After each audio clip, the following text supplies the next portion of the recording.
He had $300 million in his account, a private jet on standby, and a daughter who hadn't smiled in 4 months. But the thing that stopped Nathan Sterling cold, the thing that made a billionaire stand frozen on a cracked sidewalk in a town he'd spent 14 years running from, was a piece of paper in a dusty store window. Crayon, purple crayon, his handwriting, age 8. I, Nathan Sterling, promised to marry Emily Carter someday, because she's the only person who never laughed at me. The date at the bottom? His birthday? The day his mother died.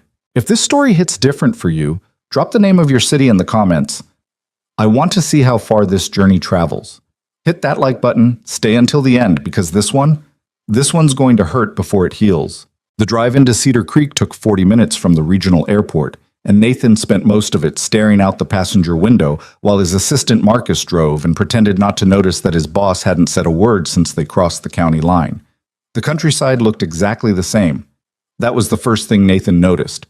14 years, and the same gas station still sat on the corner of Route 9 with its hand-painted sign missing the second S in Express. The same grain elevator loomed at the edge of town like a concrete monument to a slower world. Even the smell, cut grass, diesel, something warm and yeasty that Nathan couldn't immediately identify, came through the air vents and landed somewhere low in his chest. "You want me to pull over, sir?" Marcus asked. He was 26, efficient, and had worked for Nathan for 2 years without once asking a personal question. He was asking one now, which told Nathan his face was doing something he wasn't controlling. "No," Nathan said. "Keep going." Beside him in the back seat, his daughter Lily had fallen asleep against the window, her dark hair fanned across the glass, her mouth slightly open. She was 7 years old and had her mother's nose and Nathan's jaw, and a laugh that sounded like somebody had recorded bells and played them back at the wrong speed, too bright, too sudden, almost startling. He hadn't heard that laugh in 4 months, not since the accident, not since the night everything changed and the world rearranged itself around a new, permanent absence. He watched her sleep for a moment, then he looked back out the window. Cedar Creek appeared gradually, the way small towns always do, not as a thing you arrive at so much as a thing that grows up around you. First a water tower, then a church steeple, then a stretch of storefronts that ran 3 blocks and called itself Main Street with complete sincerity. Nathan had grown up here from age 5 to 18. He knew every crack in every sidewalk. He knew which houses flooded in March, and which neighbor kept a garden that always smelled like lavender, and which shortcut through the woods came out behind the old Carter place. He had not been back. Not once. Not for his father's funeral, not for holidays, not when people called, not when people stopped calling. Marcus parked in front of the Riverside Inn, which was what Cedar Creek called its only hotel, 12 rooms, a breakfast that started at 6 and ended at 9, and a proprietor named Harold Finch who had once given a teenage Nathan Sterling a job sweeping the parking lot for $7 an hour. Nathan paid for the rooms online. He'd arranged everything through his real estate team, told no one he was coming, and planned to stay 3 weeks. He didn't know why 3 weeks. He didn't know why at all, really, except that his therapist, a cautious woman in a glass-walled office in Manhattan who chose her words the way a bomb technician chooses which wire to cut, had said very carefully, "You need somewhere that existed before you became who you are. Somewhere that doesn't know what to do with Nathan Sterling, the billionaire." "It'll know," Nathan had said. "Then find out what it does with you anyway." He carried Lily inside without waking her. She stirred only when he laid her on the bed, turned her face toward him with her eyes still closed, and said, with the flat certainty of a half-sleeping child, "Are we there?" "Yeah, baby, we're there." She was asleep again before he finished the sentence. He couldn't sleep. This was not unusual. Sleep had become something that happened to Nathan Sterling the way rain happened to people who forgot their umbrellas. Occasionally, inconveniently, never quite enough. By 6 in the morning, he was showered and dressed and standing on the sidewalk outside the inn with a gas station coffee he'd walked 4 blocks to get. The town was quiet. A couple of pickup trucks. A woman walking a dog that seemed to be walking her. The diner on the corner had its lights on, and Nathan could see the silhouette of someone moving behind the fogged glass. He walked. There was no plan. He just walked the way you walk when you grew up somewhere, by muscle memory, by the gravity of old paths.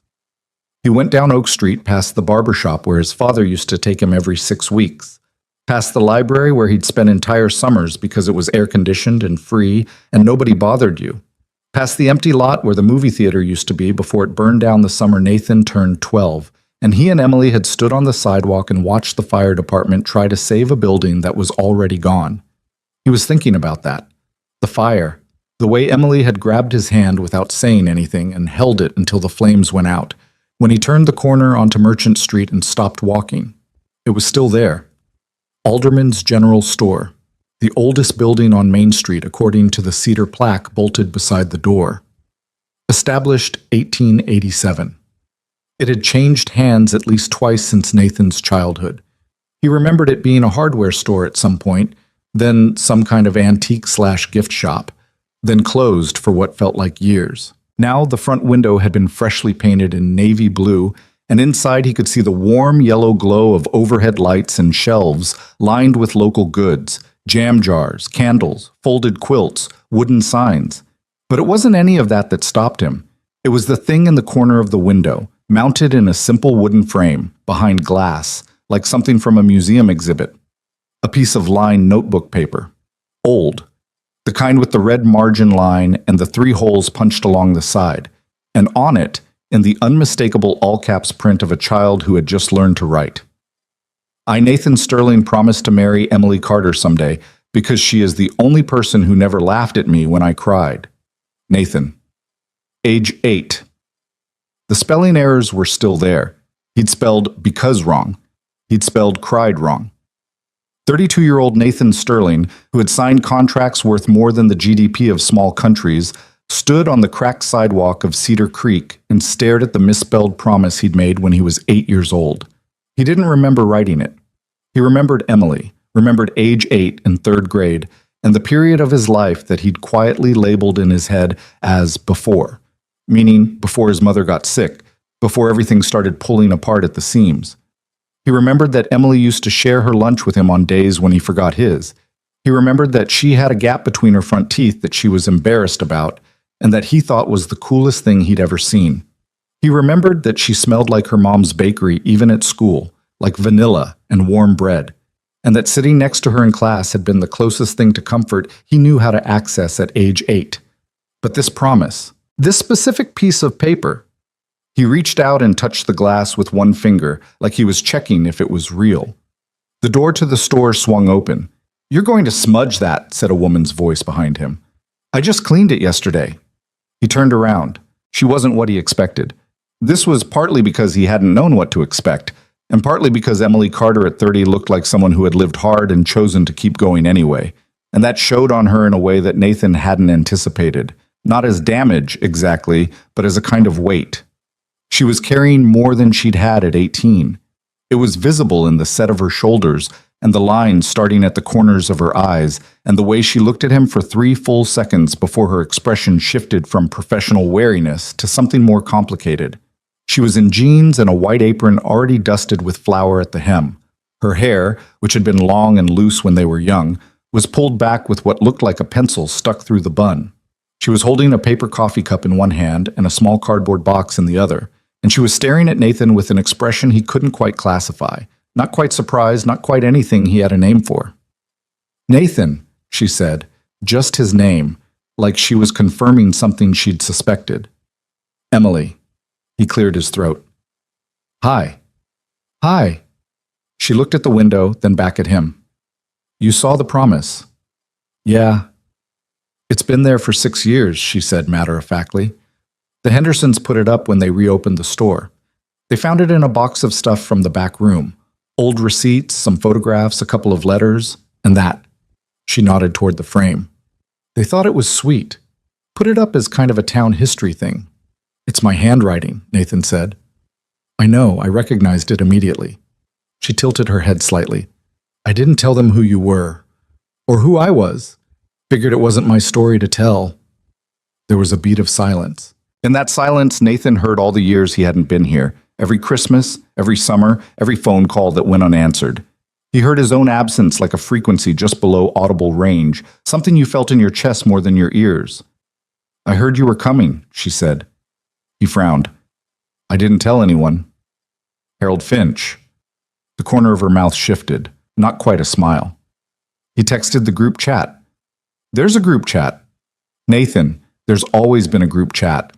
She shifted the box to her other arm. I have to get back. I've got croissants in the oven. You have a bakery. My family's bakery. I took it over about 5 years ago. She glanced at him again, and something in her expression was careful now, deliberate. I heard you have a daughter. Lily, she's 7. Emily nodded, like this was information she was filing away rather than reacting to.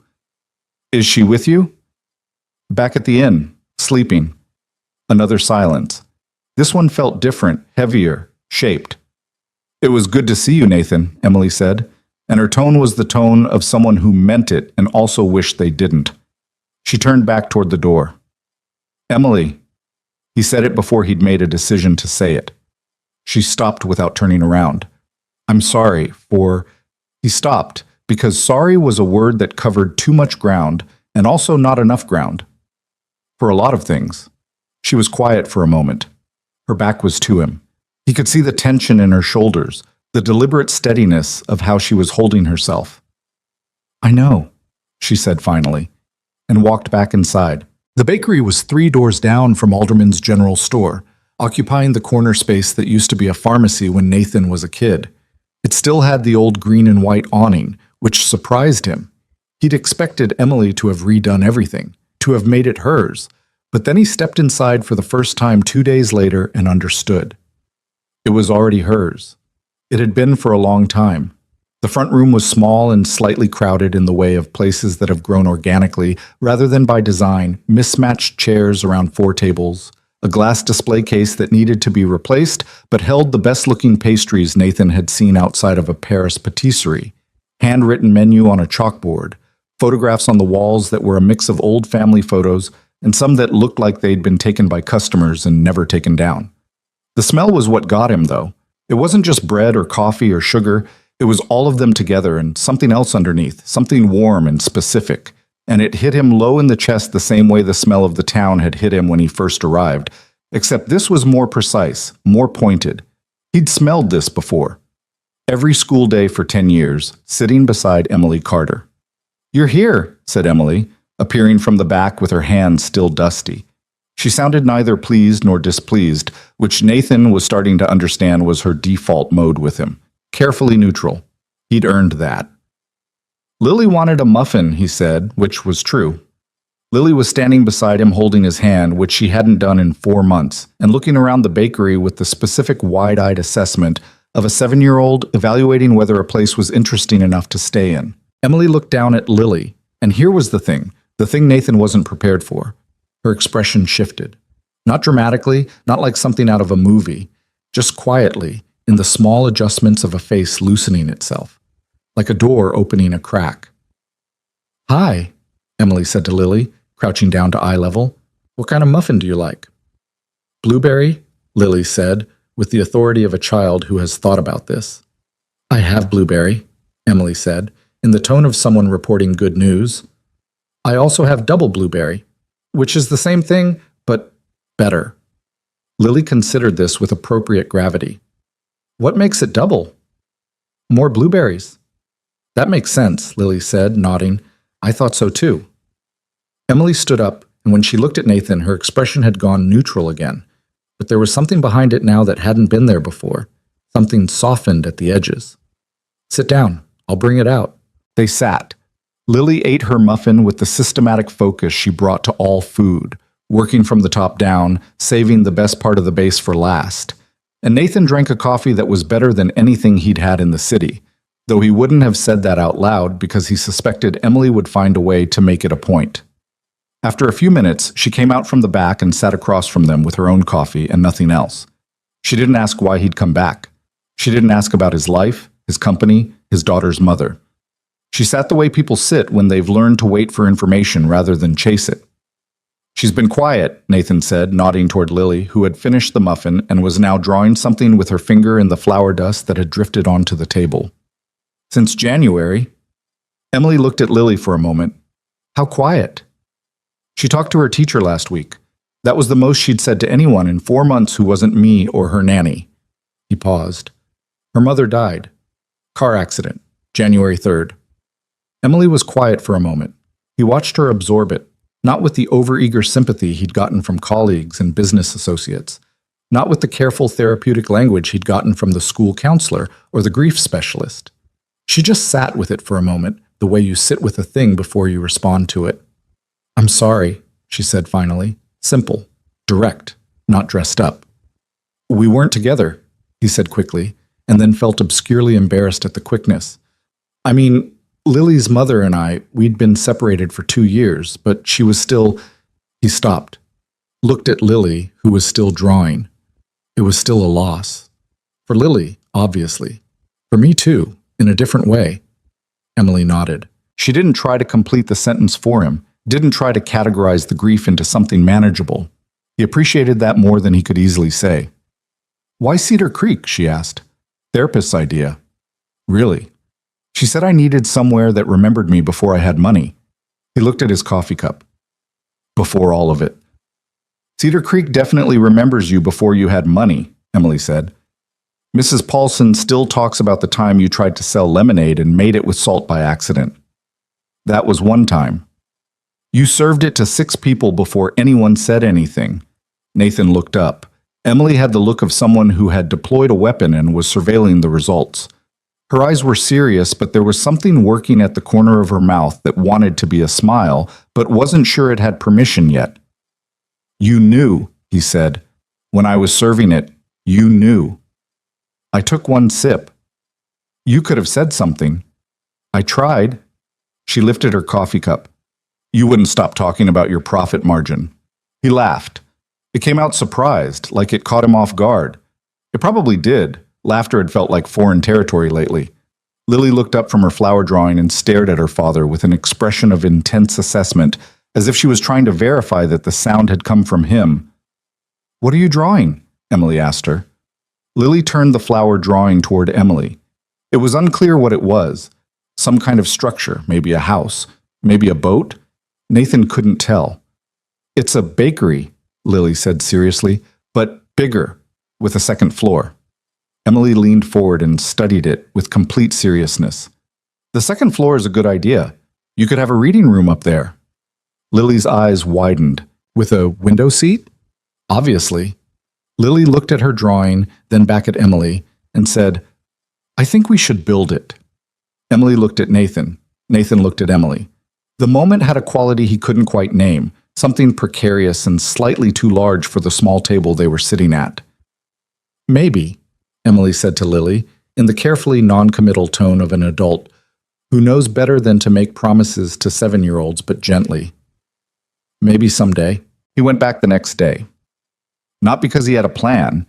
He told himself he was walking past, that he just happened to be in that direction, but Marcus, who drove him everywhere and saw everything and kept his mouth shut about it, parked the car on Oak Street without being asked and said nothing when Nathan walked 3 blocks in the wrong direction for the inn. The bakery opened at 6:30. Nathan arrived at 6:22 and stood outside in the cool morning air, watching the lights come on inside one by one and the shadow of Emily moving through her kitchen in the back. He knocked.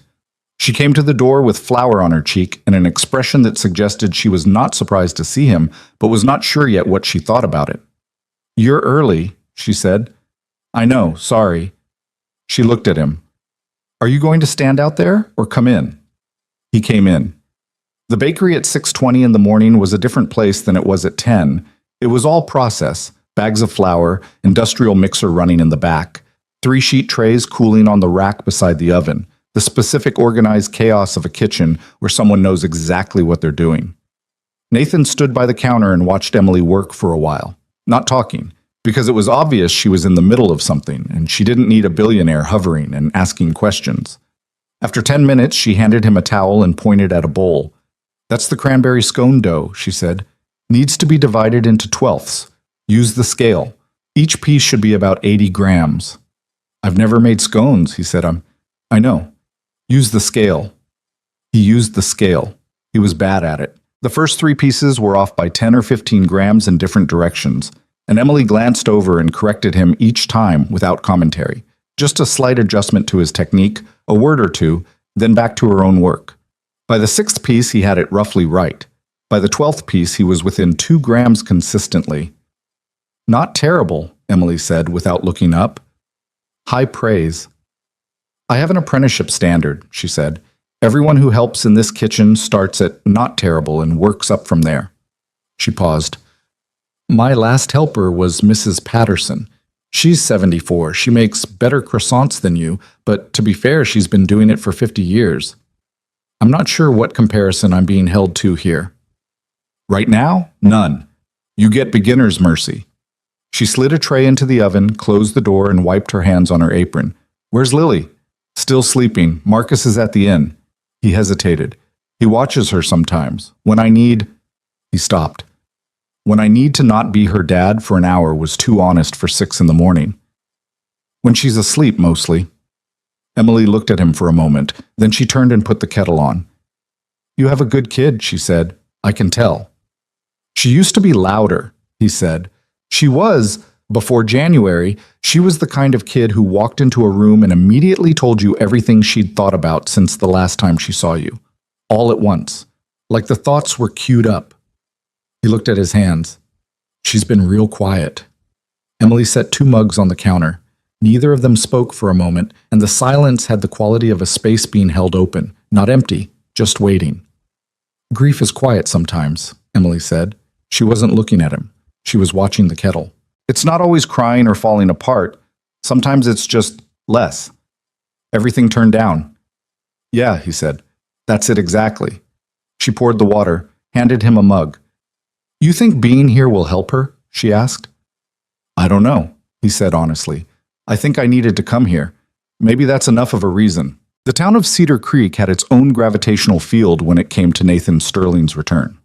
Word spread the way it always does in small towns, not with the cold efficiency of a press release, but with the warm inevitability of a thing too interesting not to share, passed between tables at the diner and over backyard fences and in the parking lot after Sunday services.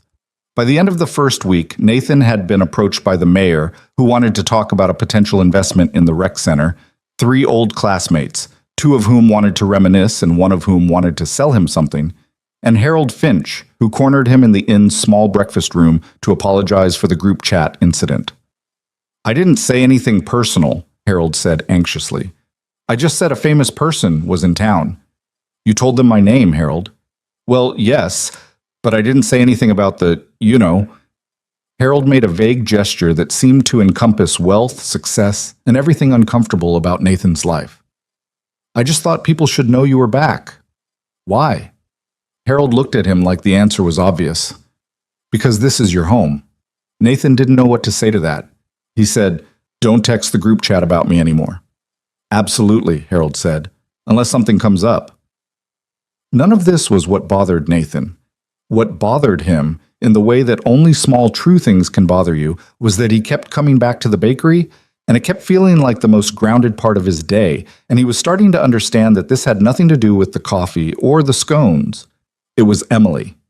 Emily, who treated him exactly as she had at age 8, with complete honesty and no particular deference. She didn't soften her opinions because he'd made a lot of money.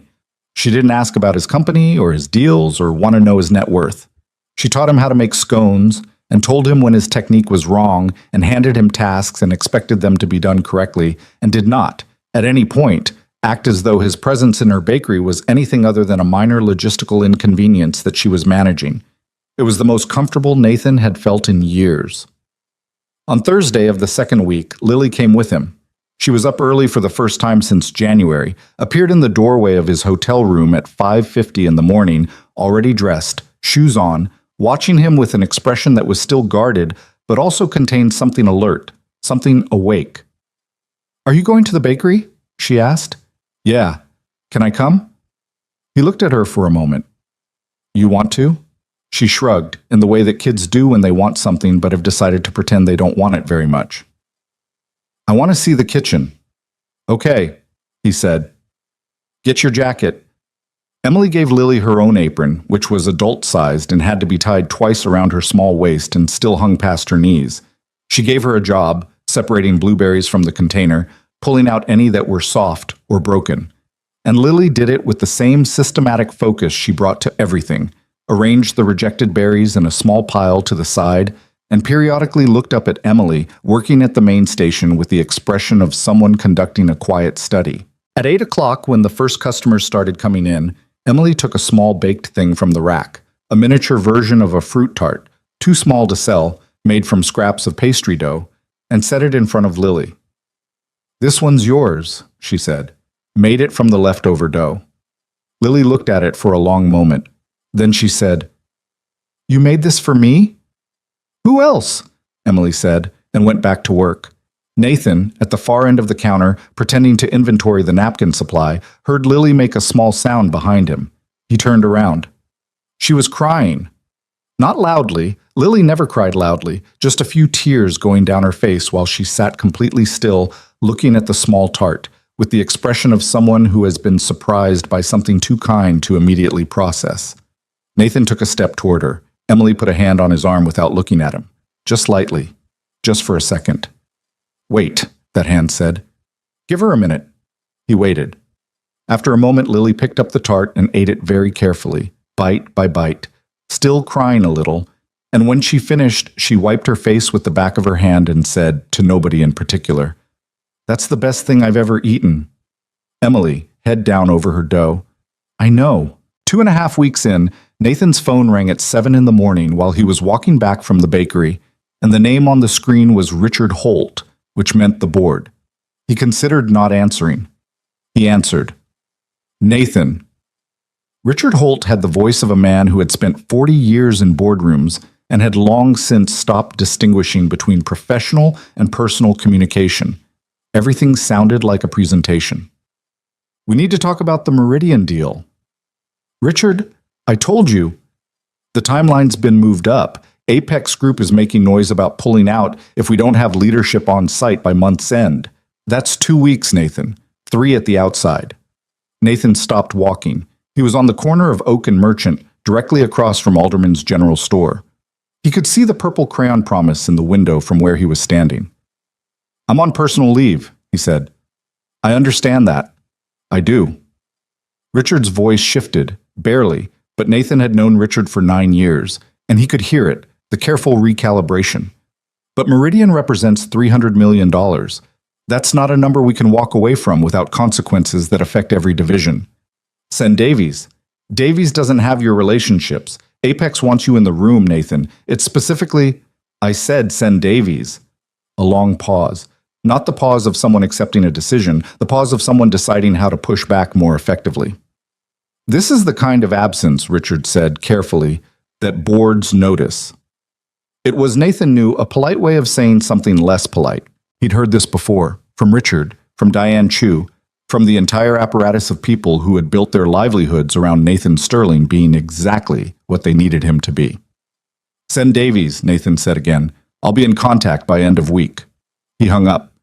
He stood on the corner for a minute, looking at the promise in the window, and thought about all the things that $300 million could buy, and all the things it couldn't. Then he went back to the inn to check on Lily. He found her in the small sitting room off the lobby, talking to Harold Finch. This was unexpected on several levels. Harold was 71, with hearing aids in both ears, and a habit of filling silence with an unbroken stream of local history, and Lily had not voluntarily spoken to an unfamiliar adult in 4 months. But here she was, cross-legged on the floral settee, listening to Harold explain something with her full focused attention. Nathan stood in the doorway and didn't interrupt. "And the whole creek flooded, see? Up past the Miller farm, which nobody thought possible because that creek hasn't flooded since 1978. But your father would know about the flood. He was about your age when—" Harold caught sight of Nathan and adjusted. "When a young man I used to know lived in the house near the creek. You'd have to ask your father about that." "Dad lived near a creek?" Lily asked, turning to look at Nathan. "Grew up near one," Nathan said, coming into the room. "It's about half a mile from here. Emily and I used to—" He stopped. "We used to go there after school sometimes." "Emily from the bakery?" "Yeah." Lily considered this with the unhurried assessment of a child for whom all information is equally interesting. "Were you friends?" "Best friends," Nathan said. "For a long time." "Why aren't you best friends now?" Harold Finch looked at Nathan with an expression of a man who has no intention of intervening in this conversation. I left, Nathan said. I went away and didn't come back. That's hard on friendships. Why didn't you come back? He sat down across from her. That's a complicated answer. I'm 7, Lily said. I'm old enough for complicated. Harold made a sound that might have been a suppressed laugh. Nathan looked at his daughter, this small, precise, too perceptive child who had inherited his stubbornness and her mother's directness, and had already demonstrated at age 7 that she would not be deflected from a question she actually wanted answered. I was sad, he said. And when some people get sad, they run away from the places that remind them of what they lost. I was that kind of person. He paused. I'm still figuring out how to be a different kind. Lily thought about this for a moment. Then she said, Is that why we came here? So you could figure it out. Partly, he said. Okay, she said, and got up from the settee. Can we go to the creek? They went to the creek that afternoon. Nathan and Lily, and at Lily's specific request, Emily, who had raised an eyebrow when Nathan appeared in the bakery doorway at 1 o'clock with the request, but had taken off her apron without too much deliberation. I close at 2 on Thursdays anyway, she said, which Nathan knew was not entirely accurate since he'd seen her there past 4 on the previous Thursday, but he didn't say so. The path to the creek ran along the backside of the Hendersons' property and through a corridor of old oaks that still had the same carved initials that half the town's population had left over the past 50 years. Nathan found the one he was looking for without trying, NS plus EC, carved badly into the bark of the widest oak, at approximately the height of 2 kids who were 12. He pointed it out to Lily, who inspected it with interest. That's your initial and Emily's initial. Yep. What does the plus sign mean? It means we were friends, Nathan said. Emily, half a step behind him, said quietly, It means your father thought he was very clever at age 12. I was expressing a sentiment, Nathan said. You expressed it in permanent form without asking me. You didn't object at the time. I was 12. I was being polite. Lily looked between them with the expression of a child watching a tennis match and enjoying it rather more than she was letting on. The creek was the same. This was the second time in 3 weeks Nathan had thought that something was exactly the same as he'd left it, and both times it had hit him the same way, not nostalgically, exactly, but with a kind of grief for what it meant that things could remain unchanged while he changed so completely. The creek ran clear over flat gray rocks, shallow enough to wade in summer, noisy enough in spring that you had to raise your voice slightly to be heard over it. Lily sat on the bank and took off her shoes and socks without asking permission and put her feet in, then immediately made a sound of pure shock at the temperature and kept her feet in anyway. Nathan and Emily sat on the fallen tree they'd always sat on, the same one, still there, slightly more rotted but basically solid. They sat in silence for a while. The creek made its creak sounds. Lily started poking around in the rocks for anything interesting. I got a call this morning, Nathan said eventually. From your office? Board member. They want me back for a deal. Are you going? No. Emily was quiet for a moment. Nathan, I'm not going, he said again. I wasn't going to tell you to go. She pulled her knees up, wrapped her arms around them. I was going to say, don't make decisions about your company based on what's happening here. That's not... She stopped. Started again. What's happening here is very small compared to whatever that deal is. He looked at her. That's not how I'm making the decision. Are you sure? He was quiet for a moment. Honest answer, he wasn't entirely sure. Nothing with Emily had ever been entirely uncomplicated, including and especially the question of why he had left, and that was not a conversation they'd had yet, not directly, not fully, and it sat between them like a third person on the log. I'm sure enough, he said. Emily looked at the creek. Lily, 15 feet away, held up a flat gray rock with a stripe of white quartz through it. Can I keep this? Yeah, Nathan said. It's just a rock. It's not just a rock, Lily said, with the particular offense of a child whose fines have been undervalued. It has a stripe. Emily looked at the rock seriously. It does have a very good stripe. Lily, vindicated, put it in her jacket pocket. The conversation they needed to have happened on a Tuesday, a week later, in the empty bakery after closing. Nathan had stayed to help with cleanup, something he'd started doing without being asked, and that Emily had stopped objecting to around day 4.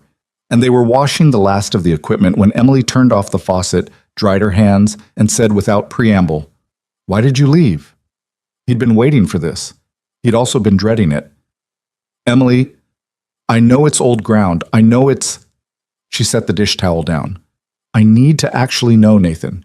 Not the version you've told yourself. The real one." He leaned against the counter.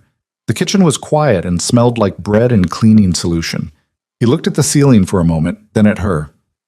"My dad," he said, "after my mom died. You know what he was like." "I know what he was like to the town," she said carefully. "I didn't know what he was like at home." "He drank," Nathan said. "For about a year after she died, he drank and I managed it and I didn't tell anyone. And then the scholarship came through for the business program in Boston and—" He stopped. This was the part he'd never said out loud. "And I thought, if I leave, he'll have to figure it out. Because there's nobody else." "Did he?" "Mostly. He had good stretches. Some bad ones. He died when I was 26. He looked at his hands. I wasn't here for that either." Emily was quiet. "But that's not the whole answer," Nathan said. "Because the truth is I was also running from—" He stopped again. Tried a different approach. Being here meant being the kid whose mother died and whose father was falling apart. Boston meant being someone who was going to make something. I could just be— He exhaled. "I could be the version of myself that hadn't lost anything yet. In Boston." "Except you had," Emily said. It wasn't accusatory. It was just true. "I know." He looked at her. "I know I had." She was looking at him with an expression he couldn't fully categorize. Not anger, not forgiveness. Something more complicated than either. Something like the face of a person who has been carrying a question for a very long time and has just received an answer that is unsatisfying in all the ways they expected and also in ways they didn't. "You left without saying goodbye," she said. "I know. We'd been best friends for 10 years, Nathan. I woke up one morning and your house was empty." "I know," he said again. It was not enough. He knew it wasn't enough. He also didn't have anything better. "I didn't know how to say it. I didn't know how to be—" He looked away. "I was 18 and stupid and terrified, and leaving felt like the only way to stay alive. And I'm not using that as an excuse. I'm not asking you to defend it," she said. "I already know it wasn't malicious. I figured that out years ago." She picked up the dish towel again just to have something to do with her hands. "I just needed to hear the actual thing, not the polished version."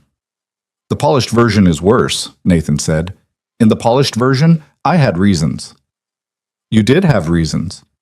"Reasons aren't the same as being right." She looked at him for a long moment. "No," she agreed. "They're not."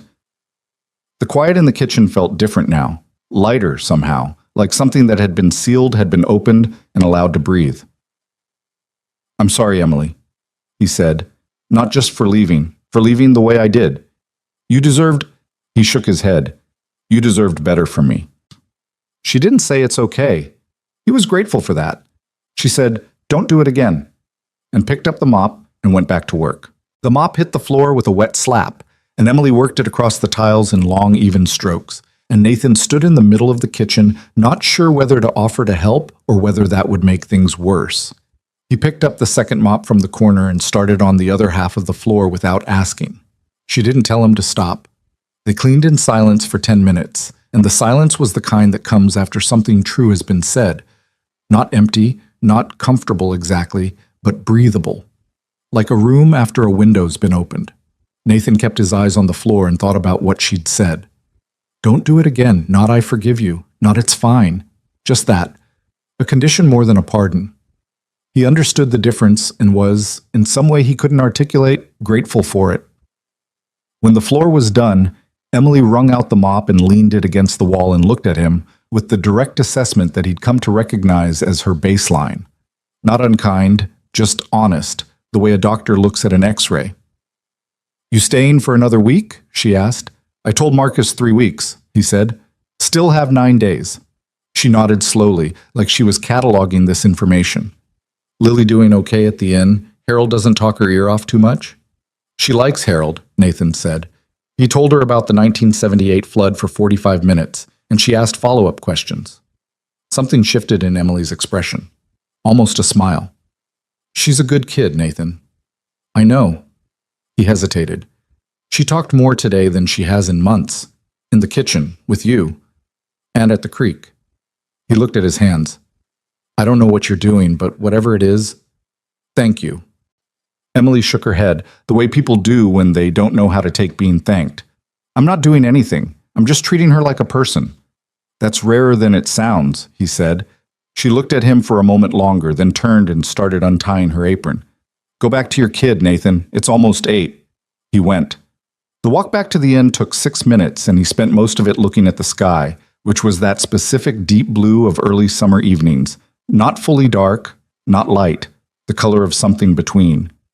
He thought about the conversation in the kitchen, about leaving, about being 18 and thinking that if he drove fast enough in the other direction, the grief wouldn't catch him. It had caught him anyway, of course, just further from home.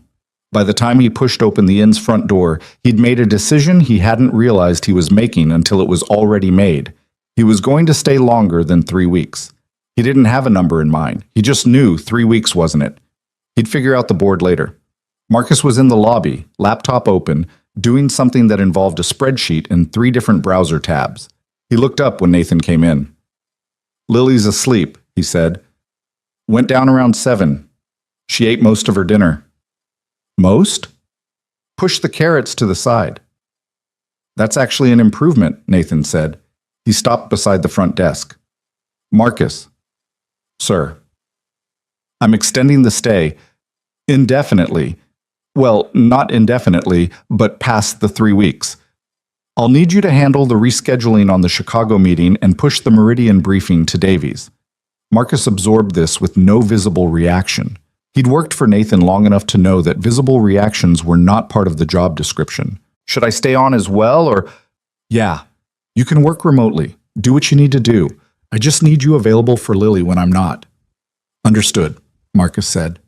Then after a pause that was slightly longer than his usual pauses, It's a nice town. Nathan looked at him. Cedar Creek, Marcus said, with the carefully neutral expression of someone who is absolutely not commenting on anything personal. Nice town. Go to bed, Marcus. Good night, sir. Nathan went upstairs, checked on Lily, asleep on her stomach, one arm hanging off the bed, shoes left in the middle of the floor, the way she always did despite being told not to, and sat in the chair beside the window for a while, not thinking about anything specific, just letting the town be quiet around him. The carrots, he thought again. She'd eaten everything except the carrots. A month ago, she'd eaten nothing. He put his head back against the chair and for the first time in a long time, fell asleep before midnight. The next morning, Lily was up before him again.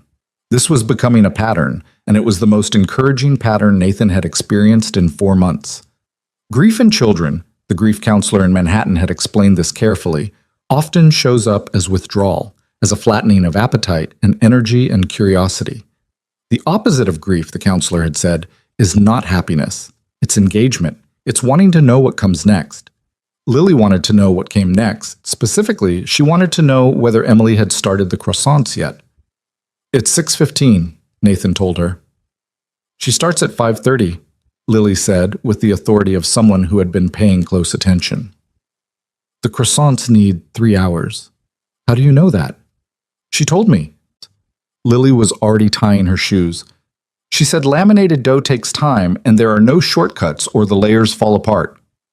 Nathan stared at his daughter, who was 7 years old and now had opinions about laminated dough, and felt something complicated move through his chest. Something adjacent to joy, but also adjacent to grief, the way the best feelings often are when you've been through the worst ones. Let me get my jacket, he said. Emily was indeed on her 3rd round of croissant folds when they arrived. She handed Lily an apron and a simple task. She always had a simple task ready, Nathan had noticed, something that was actually useful and not just performed usefulness, and gave Nathan a look that said she wasn't surprised, but was reserving the right to be.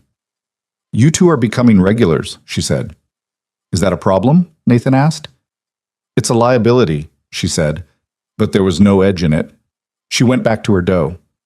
If people see the town's most famous resident at my bakery every morning, they're going to start coming in to see you, not the croissants. Would that be bad for business? I don't want celebrity traffic, she said flatly. I want people who want the croissants. What if they want both? Then they're going to be disappointed when you leave. It was said lightly, practically, but it landed differently than she probably intended, and the kitchen went briefly quiet except for Lily carefully arranging the berries she'd been given to sort and the distant sound of a car on Main Street. Emily, Nathan said. I didn't mean it like that, she said, not looking up. Like what? Like a thing. She worked the dough. I just meant practically. You're not going to be here forever. I have to build on customers who are. Right, he said, but they both knew that the word leave had moved through the kitchen like something physical. That afternoon, Nathan drove out to the edge of town to look at a property that Harold Finch had mentioned, an old building that used to be a hardware store, sitting empty on the corner of Route 9 and Cedar Lane, which Harold said the owner had been trying to unload for 2 years without success. Nathan didn't have any particular plan. He just drove out and looked at it. It was a decent size. Brick, solid bones, the kind of building that was built in a period when people built things to last. The front windows were boarded, the parking lot was weeds coming up through cracked asphalt, but the structure itself looked sound, and the location caught foot traffic from the main road. He stood in the parking lot for a while looking at it. Then he took out his phone and called his acquisition director. I need you to run a quiet valuation on a property, he said. Small town commercial, probably undervalued. I'll send you the address. He paused. And keep it quiet. Don't attach my name to it yet. Understood, said his acquisition director. Timeline? 2 weeks. He hung up and stood in the parking lot a little longer, not entirely sure what he was doing or whether it was a good idea, and then drove back to town. He didn't mention it to Emily. The weeks found their rhythm the way time does in small places, not by the hour, not by the calendar, but by the texture of repeated days. Nathan woke early, checked on Lily, walked to the bakery. He learned to make scones that were within acceptable deviation. He learned Emily's system. She had a precise system, a place for everything, a sequence for everything, and she explained things once and expected you to remember, which Nathan found reasonable and slightly humbling, because he'd spent years surrounded by people who explained things 3 times to make sure he'd understood. Emily explained things once and handed you the next task. Lily came most mornings. She had a designated stool at the far end of the prep counter, and she had responsibilities. The berry sorting, which she took seriously, the labeling of the pastry boxes, for which Emily had given her a set of rubber stamps, and which Lily executed with the focus of a surgeon. She talked more every day. Not constantly, not the bright torrent of before January, but steadily, in the measured way of someone who is choosing her words carefully rather than not having any. She talked to Emily most. This was something Nathan watched without comment, because he understood that it was doing something that needed to be done, and that his role in it was largely to stay out of the way. Emily talked to Lily the way she talked to everyone, directly, without condescension, without the particular gentleness that adults sometimes put on with grieving children like a costume. She told Lily true things about baking and the town and her own life, and she asked Lily real questions and waited for real answers, and Lily, who was perceptive in the way of children who have learned to read rooms, understood that the questions were genuine and responded accordingly. One morning, toward the end of Nathan's 4th week in Cedar Creek, he'd stopped counting in terms of his original 3-week plan. Lily said, while carefully stamping a pastry box, "My mom used to bake. Not like this, just from boxes. But she liked doing it." The kitchen was quiet. Nathan, at the sink, kept his eyes on the dish he was washing. Emily continued what she was doing for a moment before responding. What did she make? Brownies, mostly, from the box with the picture of the pan on it. Lily examined her stamp work critically and adjusted the alignment. She always let me pour in the chocolate chips, even though you were supposed to put them in the batter. She said more was better.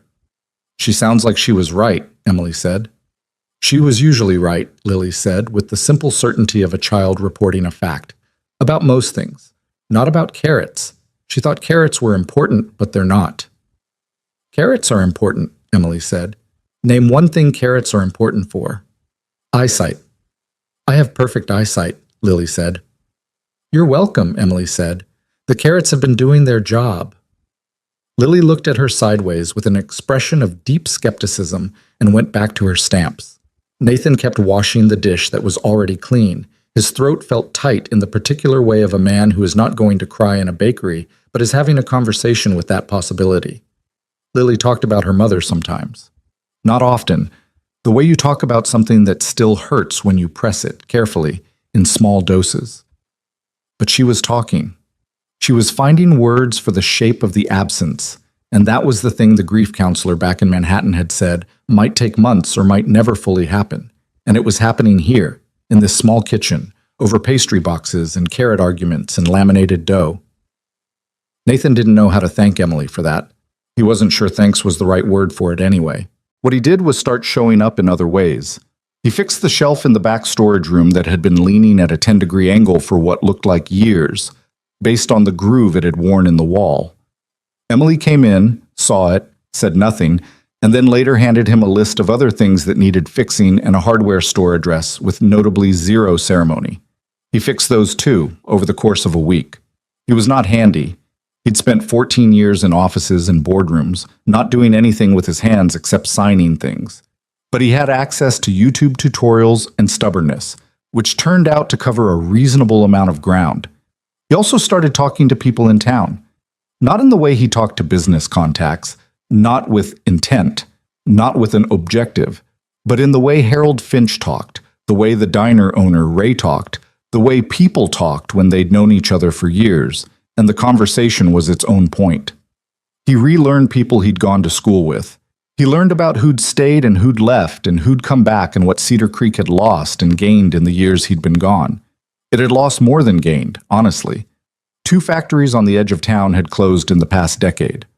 The high school had lost a third of its enrollment. Several businesses on Main Street had shut down and not been replaced. The town was still standing, still alive, but it had the feel of a place running on momentum rather than growth. A place that was surviving rather than thriving. Nathan sat with this information quietly, separately from any decisions, and let it settle. One Thursday afternoon, he and Emily closed the bakery together and walked along the creek path without any particular plan. Lily was with Marcus at the inn. They'd found a board game she liked, and Marcus had revealed an unexpected willingness to play it for multiple consecutive hours, which Lily considered a significant point in his favor. The creek was louder than usual, the way it got after rain. They walked without talking for a while, the path wide enough to walk side by side, the oaks overhead thick enough that the light came through in pieces. "Can I ask you something?" Nathan said. "You're going to whether I say yes or not," Emily said. "How bad is it?" He looked at her. "The bakery. Financially." She didn't answer immediately. He watched her decide whether to be honest or whether to deflect with the particular practiced deflection of someone who has spent years answering this question by not answering it. "It's not good," she said finally. "It's not—" She stopped, recalibrated. "I'm not going to lose it tomorrow, but I've been operating on margins thin enough that one bad month changes everything. The refrigeration unit needs replacing. I've been managing it with repairs, but it's going to go eventually, and when it does—" She shook her head. "I keep thinking I'll have saved enough by then. I keep thinking that every year." "How long have you been running it alone?" 5 years. After my dad's knee surgeries, he couldn't manage the hours anymore. My sister left for Portland 7 years ago, and she's not coming back, so...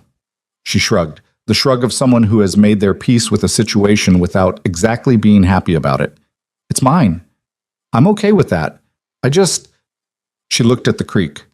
"I'm tired in a way that doesn't go away with sleep, you know? Like it's gone into the bones." He knew. He'd felt a version of it himself, different in cause but recognizable in character. The specific exhaustion of carrying something alone for too long. "Emily," he started. "Don't," she said. "You don't know what I was going to say. You were going to offer to help, financially." He was quiet. "And I appreciate it," she said carefully.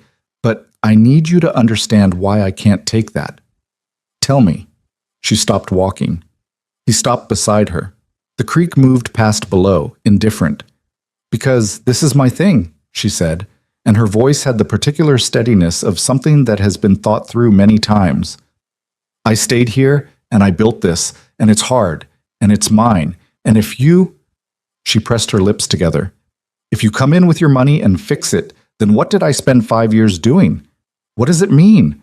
I'm not being proud for the sake of it. I just need to know the thing I built was actually built by me. Nathan looked at her. He understood it. He did. He understood it in the way of someone who had also built something from nothing, even if the scale was incomparably different. The particular ownership of a thing made by your own effort, the way money from outside, even well-meant, could hollow that out. Okay, he said. She looked at him like she was waiting for the caveat. Okay, he said again. I hear you.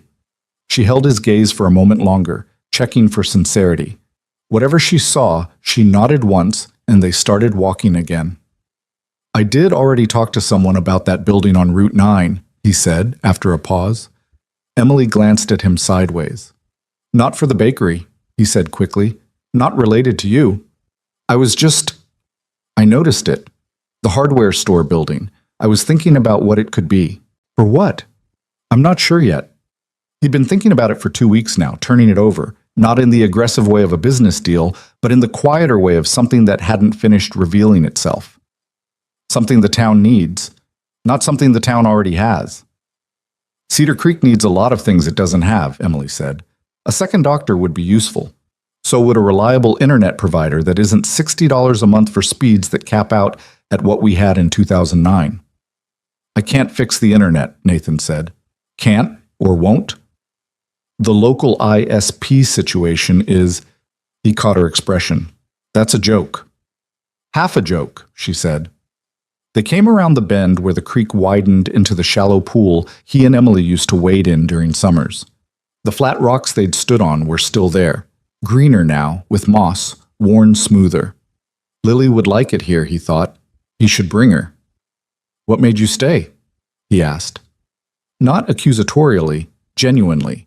He'd been wondering it since he came back, turning it around, trying to understand the shape of the choice. After everything. After your dad's health, after your sister left, after... He stopped. You could have gone. You had the grades. You had the talent. You had 1,000 reasons to leave. Emily was quiet for a while, long enough that he thought she might not answer. My mom, she said finally.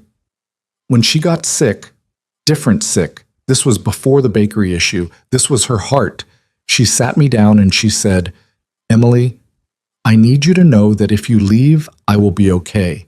I need you to know that you don't have to stay because of me. And I remember thinking that it was the kindest thing she'd ever said to me. And also, she paused, also that if she was saying it, she needed me to stay. Did she ask you to? No, she never asked. That's what I mean. She was too careful to ask. Emily crouched down and picked up a flat rock, turned it in her fingers, set it back down. But she was alone. And my dad's health was already going. And the bakery was her thing, the thing that connected her to her own mother who'd built it. So I stayed. She stood up. And then it became my thing too. And then she died and it was just mine. And she looked at the creek. I don't regret it. I want to be clear about that. I'm not telling you this as a sad story. I made the choice I made, and I'd probably make it again. But? He asked. She looked at him. But sometimes I wonder what I would have been if I'd had the option of choosing it freely, instead of it being the only thing that made sense to choose. Nathan didn't say anything. There wasn't anything adequate to say. He just stood there with her and let the creek run past and thought about choices and the context that shape them, and the way two people can make completely opposite decisions and still both be trying to hold something together. It was Emily who broke the silence, and she did it by bending down, picking up a flat stone and skipping it across the pool. 3 skips, then a plunk. Still better than you, she said. We haven't competed yet, Nathan said, picking up a stone. We competed constantly from ages 9 to 17. You never beat me. I almost beat you when we were 14. You got 2 skips, and it's been 20 years, and you still remember it. She gave him the sideways look. What does that tell you? That 2 skips is better than none? She laughed. It was sudden and unguarded, and it hit Nathan somewhere around the sternum, because he'd heard her laugh in the past 4 weeks. The small professional laughs, the dry sounds of amusement she made at his expense. But not like this. Not the real one, unedited. It had a crack in it, a little roughness, like something that didn't get used enough. He skipped his stone. One skip. Then it sank. Improving, Emily said generously. That was worse than two skips. It's an entirely different creek. She picked up another stone. It changes things. He watched her line up the throw, the particular stance she'd always had, hip cocked, wrist loose, and thought that 14 years was both an enormous amount of time and also, standing here, barely any time at all. Over the following days, Nathan began doing a thing he hadn't done in years, asking for nothing. He had built a career, an entire ecosystem of ambition and achievement, on the premise of always knowing what he needed and moving toward it. Every conversation had been a variable, every relationship a potential asset or liability. He thought of this as pragmatism and not as something worth examining. But Cedar Creek had no use for Nathan Sterling, the CEO. It had a version of Nathan Sterling it had filed under Gail and Thomas's boy, the one who left, and it regarded the billionaire status with the particular polite disinterest of a community that had its own long memory and wasn't especially impressed by things that happened elsewhere. Ray at the diner, who had known Nathan since he was 9 years old, handed him his coffee every morning with the usual, as though Nathan had been coming in every day for decades rather than 4 weeks. Mrs. Patterson, who apparently did make excellent croissants and who appeared at the bakery on alternating Thursdays to help Emily, patted Nathan's arm and told him he looked thin and that he should eat more. The hardware store owner, a taciturn man named Gerald, who had replaced Nathan's father's friend Ben in the years Nathan had been gone, corrected his screw selection without judgment and recommended a better anchor for the bakery shelf repair. He was just Nathan, not Nathan Sterling, not the billionaire, not the success story or the cautionary tale or whatever Cedar Creek wanted to make of him. Just Nathan, who bought the wrong screws and was learning to make scones. He didn't realize how much he'd needed that until it was happening. Lily was thriving. This was the right word for it, he decided, even though it made his throat tighten whenever he let himself acknowledge it. She had color back.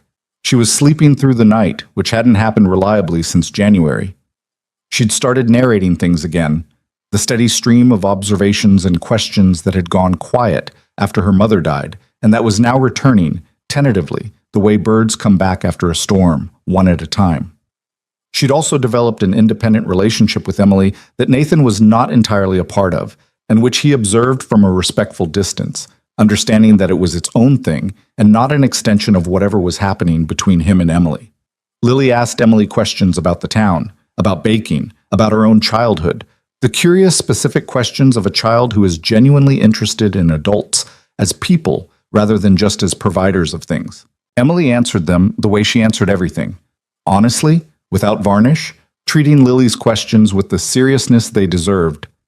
One evening, Nathan overheard them through the pass-through window between the kitchen and the front room. "Did you always know you wanted to be a baker?" Lily asked. "No," Emily said. "For a while I wanted to be a marine biologist. Like studying fish? Like studying the ocean. Everything in it. I thought the ocean was the most interesting place in the world. Did you ever go?" "I went to the coast once, when I was 20, stood at the edge and thought, well, there it is." A pause, the sound of something being shifted on a tray. "And then I came home." "Was that sad?" Another pause, this one longer. "A little," Emily said. "For a while. And then the bakery became mine, and I understood that I was an ocean person who lives inland. I take care of the thing in front of me very well, and I think about the ocean sometimes, and that's okay." Lily was quiet for a moment. Then she said, "I used to want to be a veterinarian, but now I think I might want to own a bakery." Nathan, in the front room, pressed his back against the wall and stared at the ceiling and breathed very carefully. "Those aren't mutually exclusive," Emily said from the kitchen. "What does mutually exclusive mean?" "It means one doesn't cancel the other out. You can be both." "A veterinarian baker," Lily said, trying out the phrase. "A baker who heals animals on the side," Emily said. "Sounds efficient." Nathan heard Lily laugh, the real laugh, the bell sound, the too bright sudden thing. He hadn't heard it in 4 months and 3 weeks, and it came through the pass-through window of a small bakery in a town he'd spent 14 years running from, and it was the best sound he'd heard in years. He pressed his hand flat against the wall and stood there until he was sure he had his face under control. Then he went in and helped finish the cleanup, and he didn't say anything about what he'd heard, and Emily, who had been facing the other direction when he came in, didn't ask. On the last day of what would have been his original 3 weeks, a Sunday, the bakery closed, Nathan drove out to the Route 9 property again. He'd gotten the valuation back. The numbers were what he'd expected. Undervalued significantly, the owner motivated to sell, the building structurally sound beneath its years of neglect.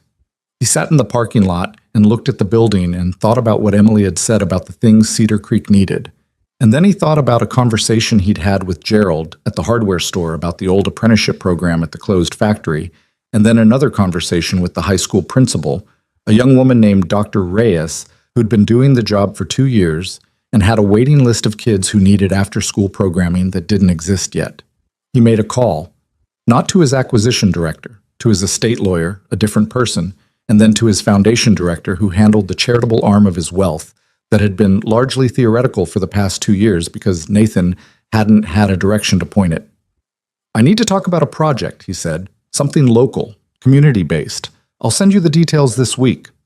"What's the budget framework?" his foundation director asked. "Let's start with what it needs," Nathan said, "and work backwards from there." He hung up and looked at the building one more time. In his head, it was already something. He could see the shape of it, the way you can see a thing clearly before you've done anything to make it real. It needed work and money and time and people who believed in it. He had 2 of those things in abundance. The third was coming back. And the fourth, he thought about Emily saying, "I need to know the thing I built was actually built by me." He'd be careful.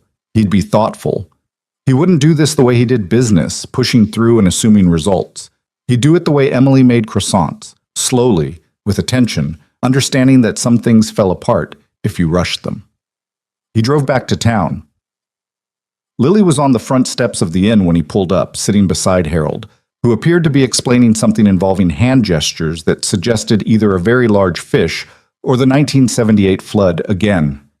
Lily saw the car and stood up, and for the first time in months, the expression on her face when she saw him coming was not the careful neutral of a child managing her own sadness. It was just glad. Simply glad. "Harold said there's a town fair in 3 weeks," she said when he reached her, "with a pie contest." "There is," Harold confirmed from the steps. "Emily should enter," Lily said with the certainty of someone announcing an obvious truth. "She probably already knows about it," Nathan said. "We should ask her," Lily said. "We should go tomorrow and ask her." "Okay," he said. "Tomorrow." Lily nodded, satisfied, and went back to her conversation with Harold. Nathan sat on the step beside her and looked at the town in the late afternoon light. The storefronts, the water tower, the steeple, the sky going gold at the edges, and felt something he hadn't felt in a very long time and almost didn't recognize. Still, just briefly, just in this moment. Still. He didn't try to name it or hold on to it.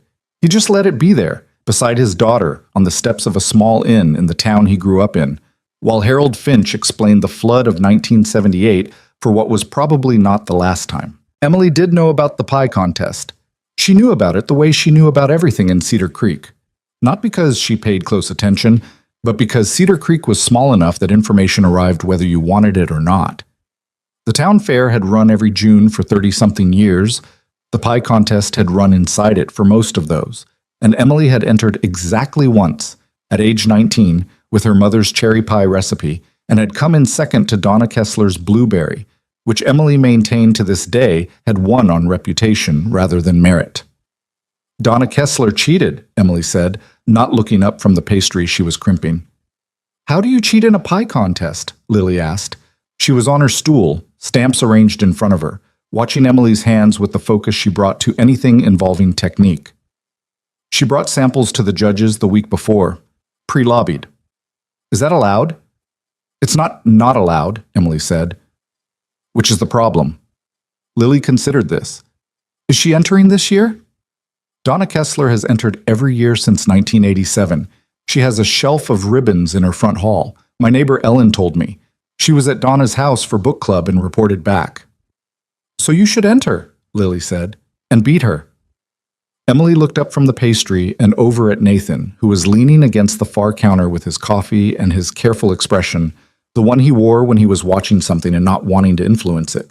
He raised both hands in a gesture of complete non-involvement. "It's not that simple," Emily said. "Why not?" Lily asked. "Because entering means wanting to win, and wanting to win means caring, and caring means—" Emily stopped. She put the crimped pastry aside and picked up another. "It means something when you lose." "It also means something when you win," Lily said, with the infuriating logical clarity of a 7-year-old who hasn't yet learned the defensive architecture of not wanting things too much. Emily looked at her for a moment, then at Nathan. "She's your kid," Emily said. "She makes good points," Nathan said. "She makes relentless points." "Also inherited," Nathan said, and Emily made a sound that was half resignation and half something warmer than that, and went back to her pastry, and Lily picked up her stamps with the satisfied expression of someone who had won an argument without technically having it. 3 days later, Emily entered the pie contest. She told no one she'd done it. Nathan found out from Harold, who found out from the registration table, which was run by his wife's cousin, and who texted the group chat about it before Nathan could say anything. Nathan did not mention this to Emily. The fair was set for the second Saturday in June, which was 11 days away. The town began its preparations in the low-key way of small towns that have done the same thing many times. Banners going up on Main Street, the park at the center of town getting mowed twice in 1 week, Ray at the diner putting a hand-lettered sign in his window advertising a Fair Week special. Nathan watched it all with the detached interest of someone watching a culture he'd been part of and had forgotten.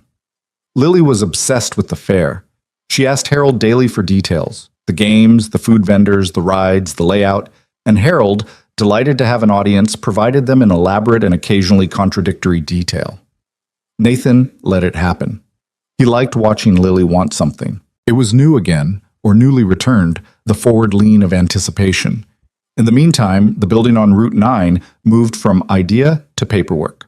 Nathan worked quietly on it, calls with his lawyer, calls with his foundation director, a long conversation with Dr. Reyes at the high school that ran 90 minutes and ended with her saying, in a slightly stunned voice, "You're serious about this?"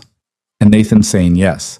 He kept it away from Emily, partly because it wasn't finished enough to share, and partly because he wanted to be sure he was doing it the right way. The way that wasn't about impressing her or proving something, but about the thing itself being worth doing. He had one conversation with Gerald about it, standing in the hardware store aisle, while Gerald helped him find the right grade of sandpaper for the bakery's refinished prep counter. A project he'd taken on without being asked, and which Emily had observed with only the mildest skepticism. "You know about the old apprenticeship program?" Nathan asked. "The one that ran through the Kessler factory?" Gerald considered this. He was a man of few words and good judgments, which Nathan had come to appreciate. "Ran till about 2018, he said. 40, 50 kids a year. Machine shop, electrical, carpentry. Good program. Factory closure killed it." "What happened to the instructors?" "Most retired. One moved to Millhaven. One still in town. Vic Caruso lives out on the old Marsh Road. He's 62, still sharp." Gerald found the sandpaper Nathan needed and handed it over. "Why?" "I'm looking at the Route 9 building," Nathan said, thinking about what it could be. Gerald looked at him without any particular expression. He was the kind of man who had developed good instincts about when to ask more and when to let a thing develop at its own pace. "Talk to Vic," he said, and went back to his inventory. Nathan talked to Vic the following Tuesday. Vic Caruso was a compact, direct man who had spent 30 years teaching 16-year-olds to use tools correctly and had the particular patience of someone who had explained the same things many times and still meant them. He sat across from Nathan in his kitchen with a cup of coffee and listened to the whole proposal without interrupting, and when Nathan finished, Vic was quiet for a full minute. Then he said, "You want to rebuild the program?" "Something like it, updated, broader. Not just traditional trades, maybe include culinary, technology, design, something that gives kids options that Cedar Creek currently can't offer them without leaving." "You think kids will stay if they have options?" "Some will," Nathan said. "Not all. But right now they leave because there's nothing here for them. That's different from leaving because they want to." Vic turned his coffee cup in his hands. "I've got 3 former instructors I could probably bring back. Martinez and Schultz would jump at it. Pruitt's maybe." "Could you run it?" Vic looked at him steadily. If it's real, it's real, Nathan said. Another pause. Shorter this time. Then yes, Vic said. I could run it. They shook hands across the kitchen table, and Nathan drove back to town with the particular feeling of something clicking into its correct position. Not triumphant, not clean, but right. He still didn't tell Emily. 4 days before the fair, the phone call came. Nathan was in the bakery's back storage room, finishing a repair on the refrigeration unit's secondary seal, a temporary fix that Emily had been putting off and that Nathan had quietly researched and quietly acquired the parts for, and which he was now quietly installing on a Tuesday afternoon when the bakery was between the morning rush and the afternoon prep. He heard his phone buzz on the shelf beside him, saw Richard Holt's name, and let it go to voicemail. It buzzed again 30 seconds later. He let that one go too. On the third call he answered, because 3 calls in 3 minutes from Richard Holt meant something had moved from manageable to urgent. Nathan, Richard's voice had a particular quality, controlled tension like a cable pulled tight. Apex Group moved the deadline. They want a decision by end of month, not end of quarter, end of June. Nathan set down the seal he'd been holding. That's 2 weeks. Yes. I said Davies. Davies flew to Chicago last week. Nathan, I need you to understand something. Richard's voice shifted again, this time into the register of a man who has stopped being diplomatic. Apex isn't just pulling out of Meridian if we miss this. They're signaling to the market. If Sterling Holdings passes on this deal under these circumstances, other partners are going to start asking questions about leadership stability. Leadership is stable, Nathan said. You've been gone 6 weeks, Nathan. I've been in contact You've been returning emails. You haven't been in a room. Richard paused. The board meets in 12 days. There are people on that board who have been very patient, who believe in what you've built. But patience has a shelf life, and right now, what are you saying, Richard? A pause. I'm saying that the conversation about your continued role is closer to the table than you might like it to be. And that being in the room for the Meridian close would put that conversation away. The storage room was quiet. Nathan could hear Emily moving in the kitchen on the other side of the wall, could hear the low sound of the mixer, could smell the bread that was in the oven. He looked at the refrigeration unit seal in his hand, a small rubber component, $40, that had been causing Emily's backup cooling system to work twice as hard for probably a year. I'll call you back, he said. Nathan, tonight, he said. I'll call you tonight. He hung up. He sat on the floor of the storage room for a while. Not thinking, exactly. More like waiting for his thoughts to organize themselves into something he could work with. The board meeting in 12 days. The Meridian deadline. $300 million and everything Richard Holt had delicately implied about what happened to a company when its leader was absent. He'd built Sterling Holdings from 22 years old with $200,000 of borrowed money and an idea that 4 different investors had told him was too early for the market. He'd worked 14-hour days for 5 years and then 18-hour days for 3 more and had made the company what it was through sheer refusal to accept that it couldn't be done. It was his. Every division, every contract, every employee, his. He sat with that for a minute, and then he sat with a different thing. He thought about Lily laughing through the pass-through window. He thought about Emily at the creek skipping stones. He thought about the Route 9 building and Vic Caruso's If It's Real. He thought about what it had cost him to build $300 million, and he thought about what those $300 million had bought him, and he made a list in his head of each. Not metaphorically, actually listed them, the way he'd always solved problems, by putting the variables in order. The list on the cost side was long. The list on the bought side was shorter than he expected. He finished installing the seal, washed his hands at the storage room sink, and went into the kitchen. Emily was at the main station working on what appeared to be a test run of the pie contest entry. A deep dish cherry, from what he could see, the filling a dark red in the partially assembled shell. She was focused in the way she got when she was executing something that required precision, her movements deliberate and economical. Refrigeration seals replaced, Nathan said. Thank you, she said without looking up. The unit should run more efficiently now, probably extending the life by another year, year and a half. I know, she said. I looked up the part after you left to get it. I wasn't going to say anything but thank you, Nathan. Really.